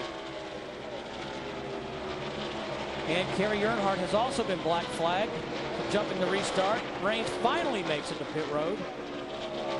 Boy, what a sick feeling. Running 3rd. Let's take a look at the restart, Darrell. That may be where that donut came from. I think it is, because they just get, these restarts are pretty exciting. And again, we don't have but one really good racing groove. And we got a car going around in turn 4, guys. 56, Richard Mitchell. He got up out of the groove, and he got that debris on his tires. Couldn't control the car, and around she went. Caution out for the 5th time on lap 171. That may save Jay Sauter from losing an additional lap. He's just ahead of the leaders.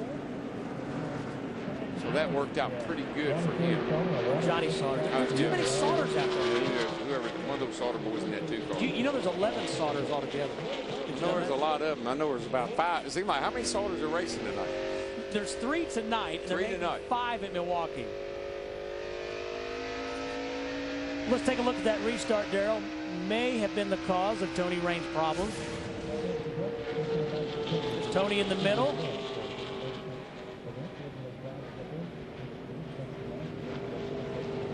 Ooh.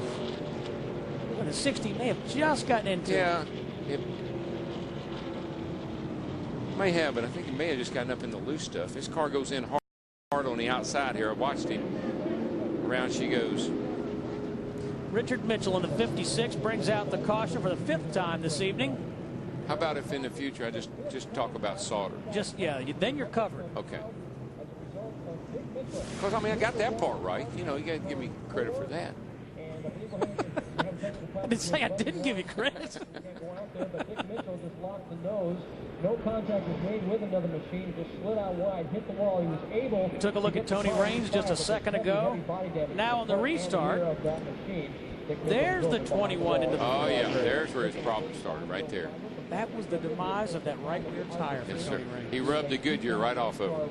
Sure did. Well, Jack Sprague's trying to put the hammer down on his first NASCAR Busch Series victory.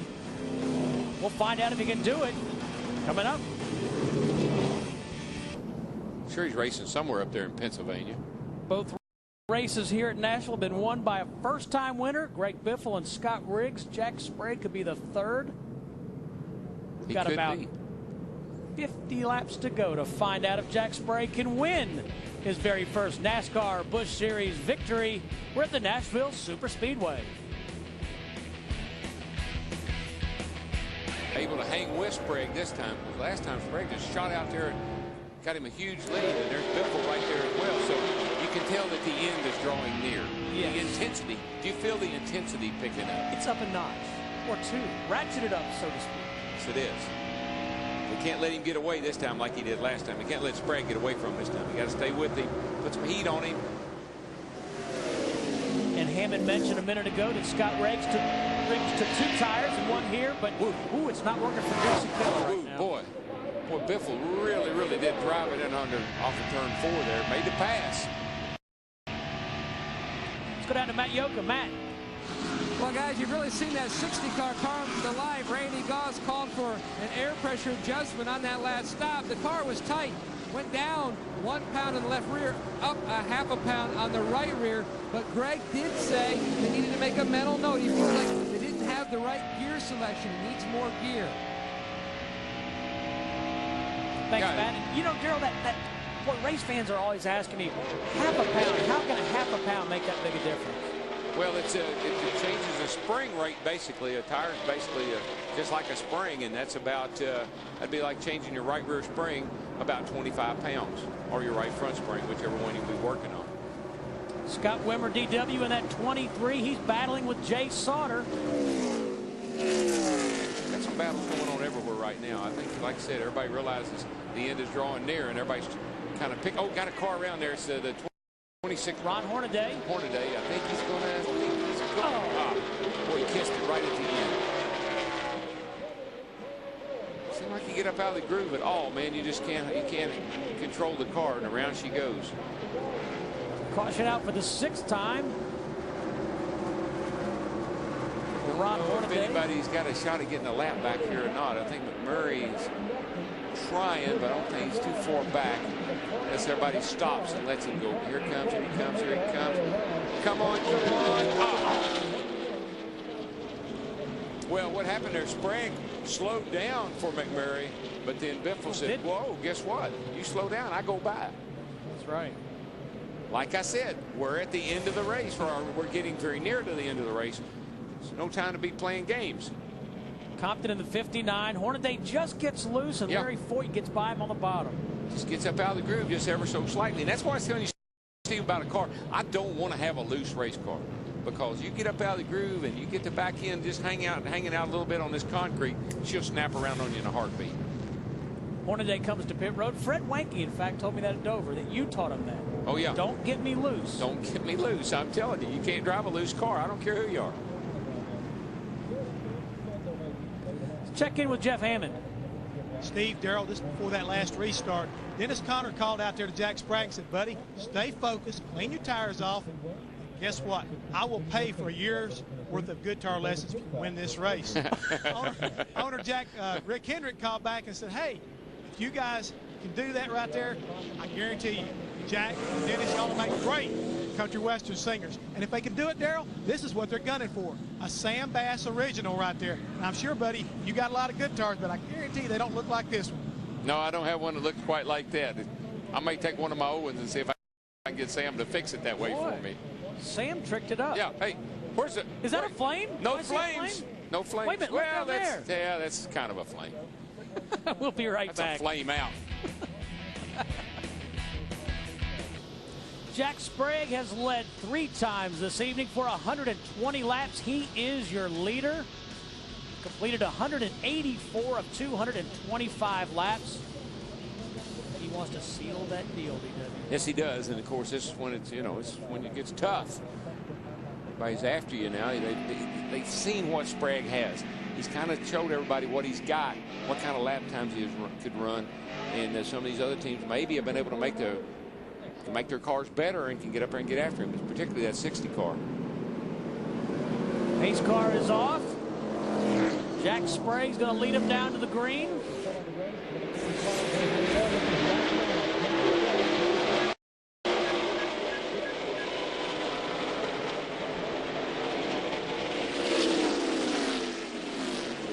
Boy, look at that. Biffle really is after. He got back in the throttle hard, and he's closing up, and here he goes. He's going to make a run on Sprague down the back straightaway. Biffle makes the pass for the lead. Boy, made that look easy.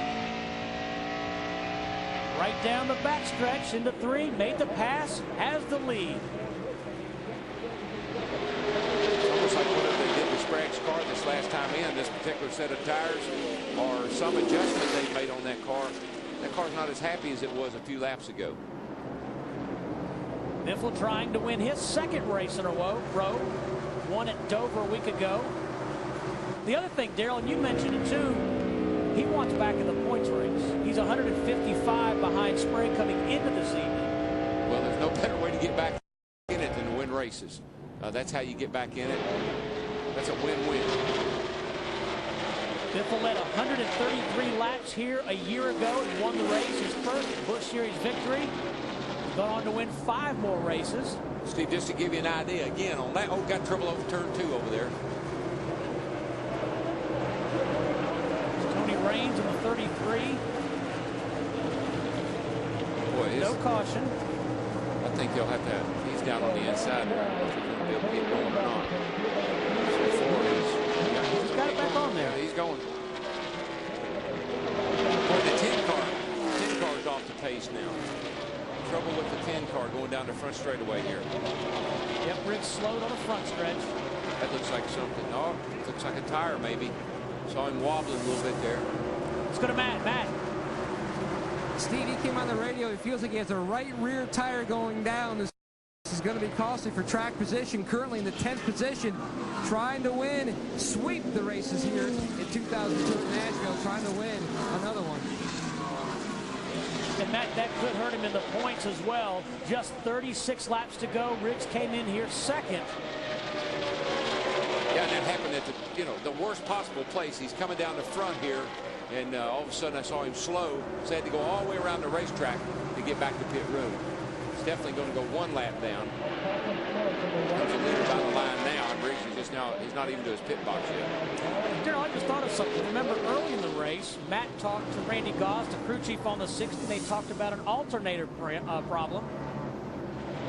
Yeah, obviously that hadn't played out tonight. I think everything's going well as far as the alternator is concerned. The thing I'm seeing is lap times. Man, they're a second faster than when this race started. Matt. Well, DW, that right rear tire certainly was flat. They're going to look it over to see, where they might have cut that down, but it certainly is going to be costly tonight. Well, what we've seen all night is if you get up out of the groove, you might be able to run over something and cut one down. But mainly we've seen it from contact on these restarts.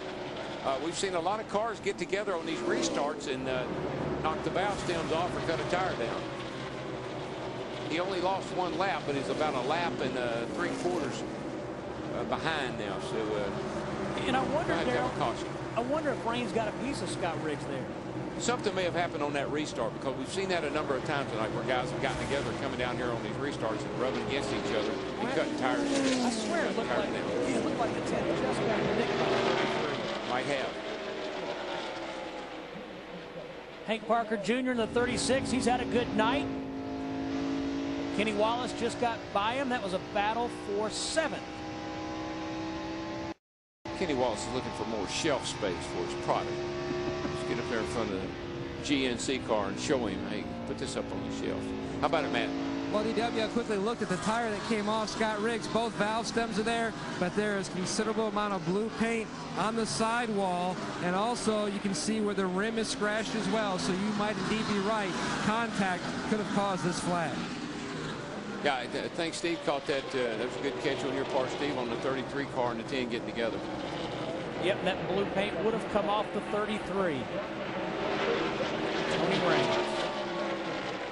And let's take a look at that replay, Daryl. There's Riggs in the 10, right there. There. Yeah. Oof. Just trying to squeeze by. Got into the right rear just ever so slightly, enough to cut it down. Riggs 2 laps down, posted in the 20th position. Meanwhile, back up front, Greg Biffle leading for the second time this evening. Well, this race took a change of complexion there when the 24 car just pulled out and left everybody in their dust. This time the 60 car did. There's Jay Sauter in the 21, battling Scott Wimmer in the 23.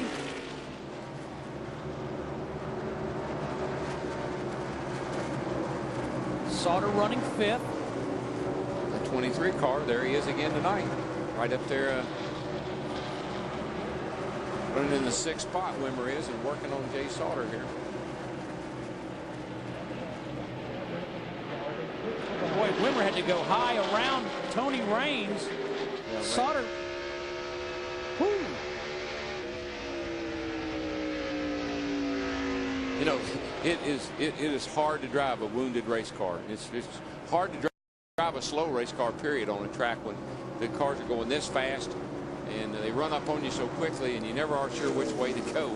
That's why in the driver's would always say, just hold your line. Yeah, it's hard to stay out of the way. It's hard to get out of the way. Wimmer, the 23, makes it by Tony Raines. Tony Raines was an ASA champion. Yes, he was. And another guy, I just happened to look down the rundown here. Another guy that's back in the 75 car back there, Butch Miller, former ASA champion. Having a pretty decent night here as well. Butch running in the 17th position.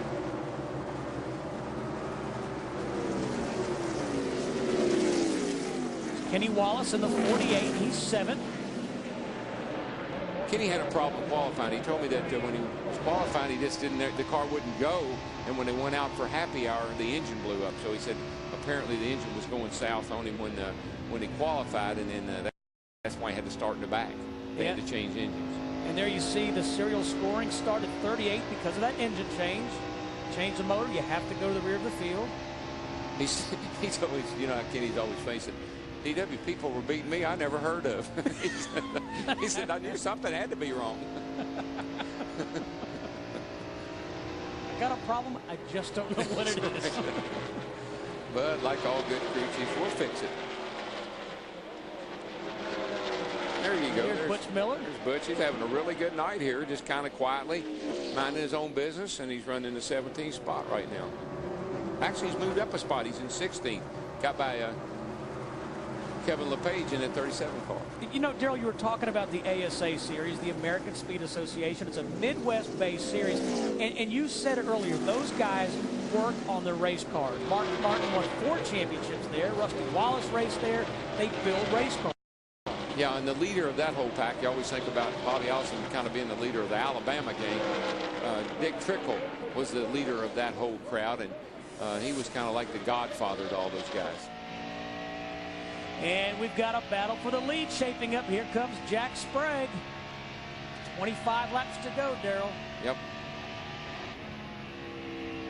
Looks like it, the way Biffle's going right now, he's running the fastest laps I've seen all night. He's at a 30:16 right now, and very consistently running those lap speeds, and just a skosh quicker than Jack Sprague right now. Sprague to the inside.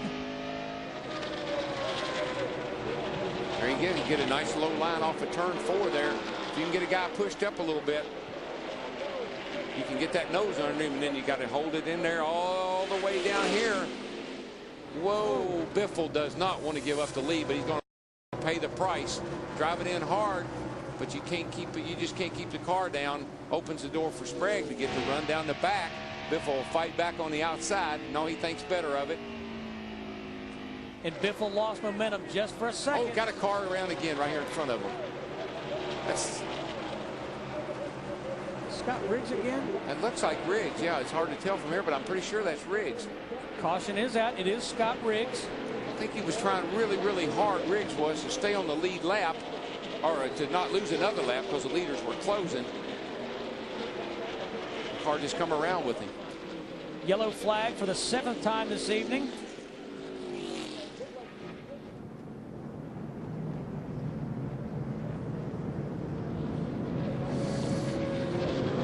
You know, Steve, I got to believe something happened to that 60 car for Sprague to get it, because he was just holding his own and actually pulling away a little bit, was running some fast lap times. Let's see if we can see what happened here. Ooh, I think I see what happened. See that dust? See that smoke? Now that's what you call arcing it out. He was arcing it down into turn 1. He's really, really bringing it out to the, look at there. Let's go to Matt Yoakum. And Steve, and you can see the mark on the wall. Greg Biffle came on the radio about 30 seconds ago and says, Goss, I might have just lost the race force about 4 laps ago. I hit the wall pretty hard going into 1. They're going to have their spotter take a look at that right front, because Biffle says the car has considerably gotten tighter. He says also, you might want to look at maybe getting another driver, because that's the 2nd time I've done that this weekend. Oh, I don't think they'll kick him out of the car because of that, but this place has been kind of a tough place for him. He lost 2 cars here in the first race, 1 qualifying and then 1 in the race. He's hit the wall here in practice earlier last night off of turn 2, and now he's bumped it again. So they need to move the walls out a little bit for Biffle here. Well, Jack Sprague is the leader. Laps winding down here at the Nashville Superspeedway. Hey, come back and see who wins the shootout here on FX. There's a place down in the middle of 3 and 4. If you get up out of the groove at all and get your back tires up in that spot down there, the car spin out with you. Got ourselves a little shootout here now, though. Let's see if Sprague can get that start like he's been getting. The reason Sprague got by this was because, like you saw it, he scraped into the outside retaining wall there going down into turn 1. People were telling me the reason he was so fast is because he was taking a little different entry into turn 1. I think it bit him that time. Here comes Biffle back behind Sprague. Oh, Biffle will get up on the wheel and he'll chase him as hard as he can. Apparently doesn't have any damage and not enough to hurt the car anyway. There's no tire, no fenders rubbing, no smoke. But he says his car is tight, and you can see it as he exits off of turn 4. The car pushes up and he loses a little ground to Sprague. Seems like being tight off of 4 hurts you. Being tight off of turn 2 doesn't seem to hurt you quite that bad. Matt. DW, there may be a problem on the 60. Biffle came on the radio, says, I feel like I may have a flat right front. Now he says maybe it might be some fluid. I'm still going to search and see if possibly I do have a tire going down. Well, I think as hard, Matt, as hard as he hit that outside wall going down into turn 1, he's probably bumped the toe out of, knocked the toe out of the thing. He's probably not driving just right to him. It's giving him maybe a false feeling. He's not sure what he's feeling right now. And DW Sprague is starting to pull away from the 60 of Greg Biffle. If Jack Sprague can hold on, it'll be his first victory in the Busch Series. It'll come in his 90th career start. I said earlier, he's got 23 Truck Series wins and 3 championships, but never a win in the Busch Series. He is definitely pulling away from Biffle. I think, again, though, Biffle's sitting there trying to figure out if his car's all right or not after rubbing it up against the fence going down into turn 1. I wouldn't really count him out just yet. He makes it, you know, once you knock the front end out line a little bit, sometimes you have to adjust your driving style. Once you make that adjustment, you can find that you can get back up there and get after Sprague. Jack Sprague has done everything but win this year, DW. 10 top 10s, 5 top 5s, leads the points. Yeah, he's certainly, if you if you run the top 5 enough, sooner or later you're going to win one. Boy, Larry Foy in the 14 got into the side of Kevin LePage in the 37. I just don't think he liked LePage's paint job. There's no excuse today. Just went over and bammed into him. Maybe it's one of those deals. I ain't hit anybody all night. The night's about to end. There's Mark Green in the 38. He's underneath Foy. It's a battle for 14th. Let's go to Jeff Hammond. Steve, listen to you and Darrell talking about Kevin LePage and Larry Foy. Kevin LePage was one of the only lead cars that came down on pit road. He actually had left side tires left in his pit. Earlier on, he only put on 2 tires, so the left side tires may be helping that 37 car make a little bit of a move back toward the front. It may, and I tell you another car, Jeff, that is really coming on strong and fast as we speak is Bobby Hamilton Jr. in that 25 car. He's caught Biffle, and you know, with 14 to go. 14 to go, if he can get by Biffle here without too much trouble, Jack Sprague might want to be watching his mirror. There's Hamilton behind Biffle. Biffle's car has definitely just picked up a big push. I think part of that is just from hitting the wall over here in turn 1. There goes Bobby Hamilton right up beside him. Want to clear him down the back. Got that big Yates power smoking down that back straightaway. Heavy steam under the hood. He sees the leader. He sees Sprague up there, and I'm sure they're telling him, you can do it. And the way he's closing, let's see what his lap times look like here compared to Sprague. Woo! Yeah, Sprague's actually holding his own. They're about the same as far as lap times go. And that slow car there that he just went around, that hurt him a little bit. He had to move up out of the groove to get around that slow car. I think Sprague is just really, from what I can tell from here, just kind of sitting there holding a pretty wheel. Got a little left in reserve if he needs it. 12 laps left for Bobby Hamilton Jr. to get to Jack Sprague. Let's take a look at the interval. 1.6 seconds from Sprague to Hamilton.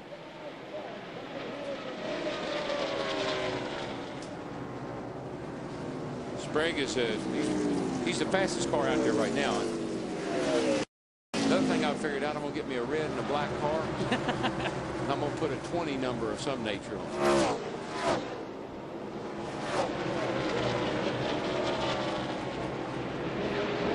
Might add flames. Well, you gotta have flames. Add flames, I think. You'd have it all. That's the total package. The total, I'm just about to say that. The total package. 10 to go. Sprague, 10 miles. As I went through the garage earlier today, nothing sold in there and told me to watch Jack Sprague tonight. All they ever talked about was the 60 and the 25, that they were the cars to beat. And Sprague has dominated this race. He's been up front all night long. Had great pit stops. I've been really impressed with the pit stops. But that's just how it goes, Steve. When everything's going your way, you know, you're driving, the car's running good, the driver's doing a good job. It seems like the pit crew always steps up. Yeah. Sprague finished second here in April. The points leader coming in here.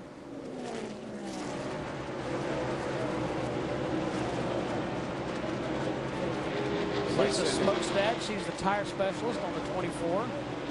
Biting their nails. And the reason they're biting their nails is because that 25 is just close enough that it would keep you from being real confident that you got this thing in the bag. One slip by Sprague, no really traffic in front. You got a clear racetrack, so there's no reason to believe you'll have a problem. But the 25 just keeps nibbling away. It gets closer and closer, and then I don't know if Sprague is trying to hold him at bay, keep that little gap there, or what's going on. Get the 24.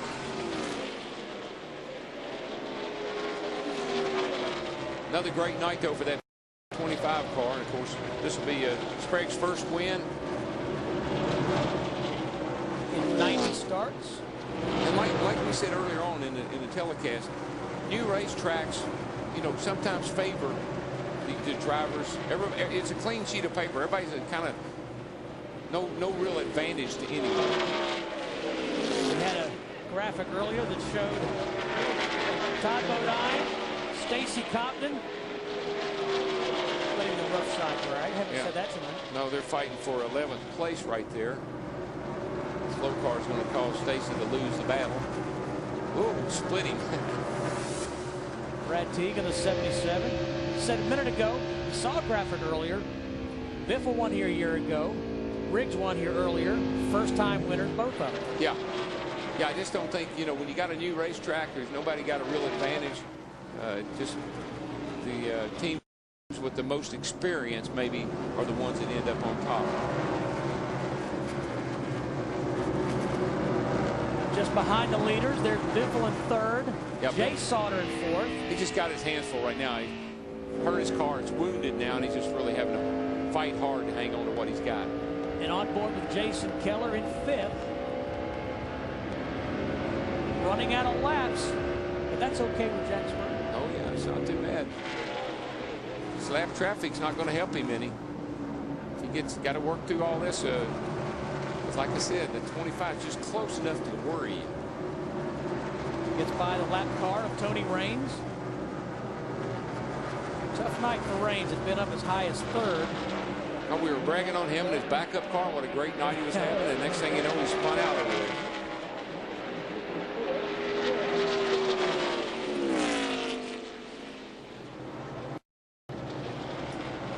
See a few sparks coming from underneath Jack Sprague's car, but I think he's getting excited. I think he's trying to figure out how. No, I can't play that guitar. What am I going to do with it? It'll look good on the wall. How about that with the sandbag right. paint job? I guarantee you, Rick Hendrick will figure out something to do with it. If I was Jack, I might just sell it back to Rick. Say, here, how much you give me the guitar?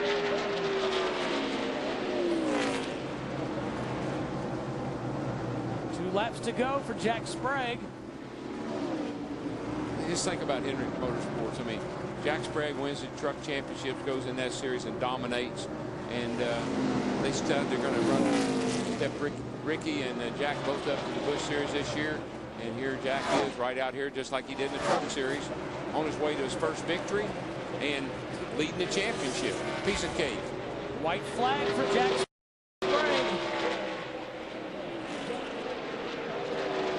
About a half a mile from his first NASCAR Busch Series victory.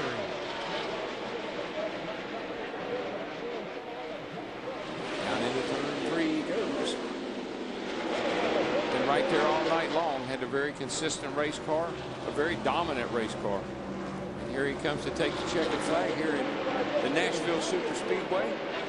Jack Sprague's going to win his first NASCAR Busch Series event here at the Nashville Superspeedway. Another first-time winner, 3 for 3 at the Nashville Superspeedway. Great run for Bobby Hamilton Jr. Comes home in second place. Another good run for him. And Fred Wayne, great job. Biffle took his old beat-up hot rod, came home third, held off Sauter, Jay Sauter, and Jason Keller, Kenny Wallace, Scott Wimmer. Hey, how about Hank Parker? And Shane Meal, ninth. And Ricky Hendrick finished 15th. You're talking about Hendrick Motorsports just a second ago. I told him all I had to do was remain focused, and I played football for a year. He knows how to do donuts. I've seen him do it in the truck. He burned the tires off at Richmond last year. One of the most awesome burnouts. I saw he just melting them down.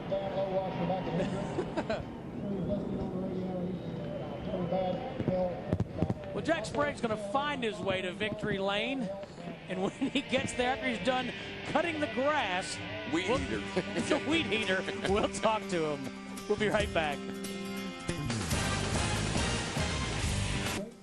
Jack Sprague is about to pull into victory lane for the first time in the NASCAR Busch Series.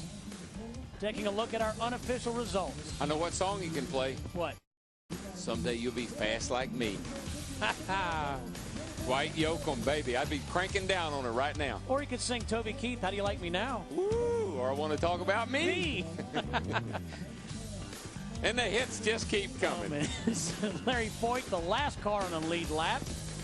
Hey, there's Brad Baker and Stedman Marlin, a couple of local boys that got their start out here at the fairgrounds. Nashville Cats. Not too bad a job. Jack Sprague led 4 times for 144 laps this evening. Started 5th. And he comes home the winners. Fireworks off the backstretch. Good night for Jack Sprague all around. He came in with a points lead. He goes home with it. Yeah, he did. And Keller and Riggs changed places again. They do that about every week, seems like. And Biffle come up a little bit. Yep. Bobby Jr. up there in 5th. Got us a good little point battle going on here. got it going on here in the Busch Series. Top 5 separated by just 213 points. There's Jack Sprague, and Matt Yoakum is with him. Go, Matt. Well, DW, back in 1992, he scored a second. And he scored a second twice this year. Bridesmaid, much like Harry Gant in his early Winston Cup days, always a bridesmaid till he finally broke through, and Sprague and then waiting to break through, and he climbs out finally. A Busch Grand National Series winner. Very careful of the car as it goes into the mosh pit. Big celebration ensues. They've earned it. Busch flying in the air. But Jack, you've waited for this a long time. Does reality finally match that dream of getting into Busch Series victory lane? 10 years, baby. We've been working at this for 10 years, and man, this is awesome. This feels as good as my first truck win. This is unbelievable. We had a great time out there. Rick gives us great stuff. Motor was awesome. Guys have gotten better continuously all year. That Zero Chevrolet was great, man. It started out the night there. We started out the night and we were loose in the daytime, and I thought, well, did you want me to adjust? I said, no, I think it'll come. And it actually get a little tight at the end of the runs, but, man, I tell you, it was awesome. It's great. And I thank everybody at Hendrick Motorsports, all our sponsors, GMAC, Net Zero, Quaker State, Haas, Delphi. It's awesome.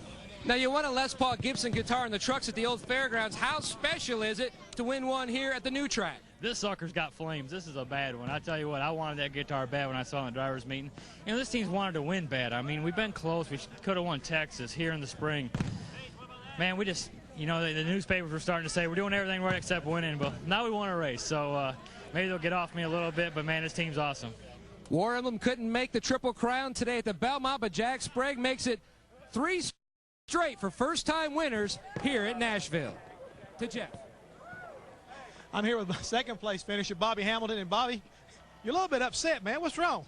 Well, I'm just kind of curious. Maybe DW can help me. What the hell does it take to win at this place? I finished third and second, but, man, the Marines 4 was fast. Can't take nothing away from Robert Yates gave me a screaming motor again, and Doug and all them guys at the motor shop. You know, love them guys. And Marines 4 was just fast. Fred Winke kept making changes. We were a little bit tight, then we were loose, and we were tight in that last, you know, as usual. The man came through for me and just stormed up through there. I mean, Sprague was on his own. You know, he had a real good car. But congratulations on his first win and everything. We've, you know, we'll take second. I think moved us some points and everything. Just like I said, Ford, Winnebago, everybody involved with this team right here. I mean, these guys put a whole lot of effort, work 7 days a week at the shop, and you know, if it wasn't for them guys, I'd still be back 23rd somewhere.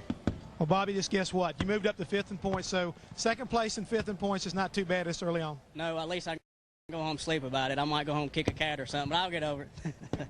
Steve? All right, thanks, Jeff. NASCAR racing across the Fox networks continues tomorrow, starting with NASCAR this morning, presented by Smirnoff Ice on Fox Sports Net, followed by the Pocono 500 on Fox, presented by Subway. Then get a full wrap-up of all the day's action on NASCAR Victory Lane All Access with Kenny Schrader on Fox Sports Net. Speed Channel, the home of NASCAR TV. Nothing gets you closer to NASCAR, well, than Jeff Hammond. And he's there. I've caught up with Greg Biffle. Greg, looked like for a while you were on your way to another win here at Nashville. What happened? Well, lap 25, we spit the alternator belt off again, and we're not sure what's going on there, and I had to turn all the blowers off. And I fought tight all night. You know, I can't run any blowers on the front brakes here, and you know, I had to open my visor, and I hit the wall in happy hour and kind of knocked the crush panels out of it, so I had to breathe exhaust the whole night, and I kind of got a little woozy there at the end. I run into the wall going in the corner down at the end of the straightaway, and just my fault, and pushed the front fender in, and I couldn't stay out in front of the 24 car. I'm pretty disappointed with myself for doing that, but you know, we just got to get better at what we're doing to make a championship run. Well, I'm sure he'll get back on track at Kentucky. What do you think, Steve? No question, Jeff. He's got a lot of momentum, but tonight it's Jack Sprague who gets to pose in victory lane and hold up that trophy. Oh, yeah, and that guitar did have flames on it, and that's what's going to make it special. For Darrell Waltrip, Jeff Hammond, and Matt Yoakum, I'm Steve Burns saying thanks for being with us. Bye-bye.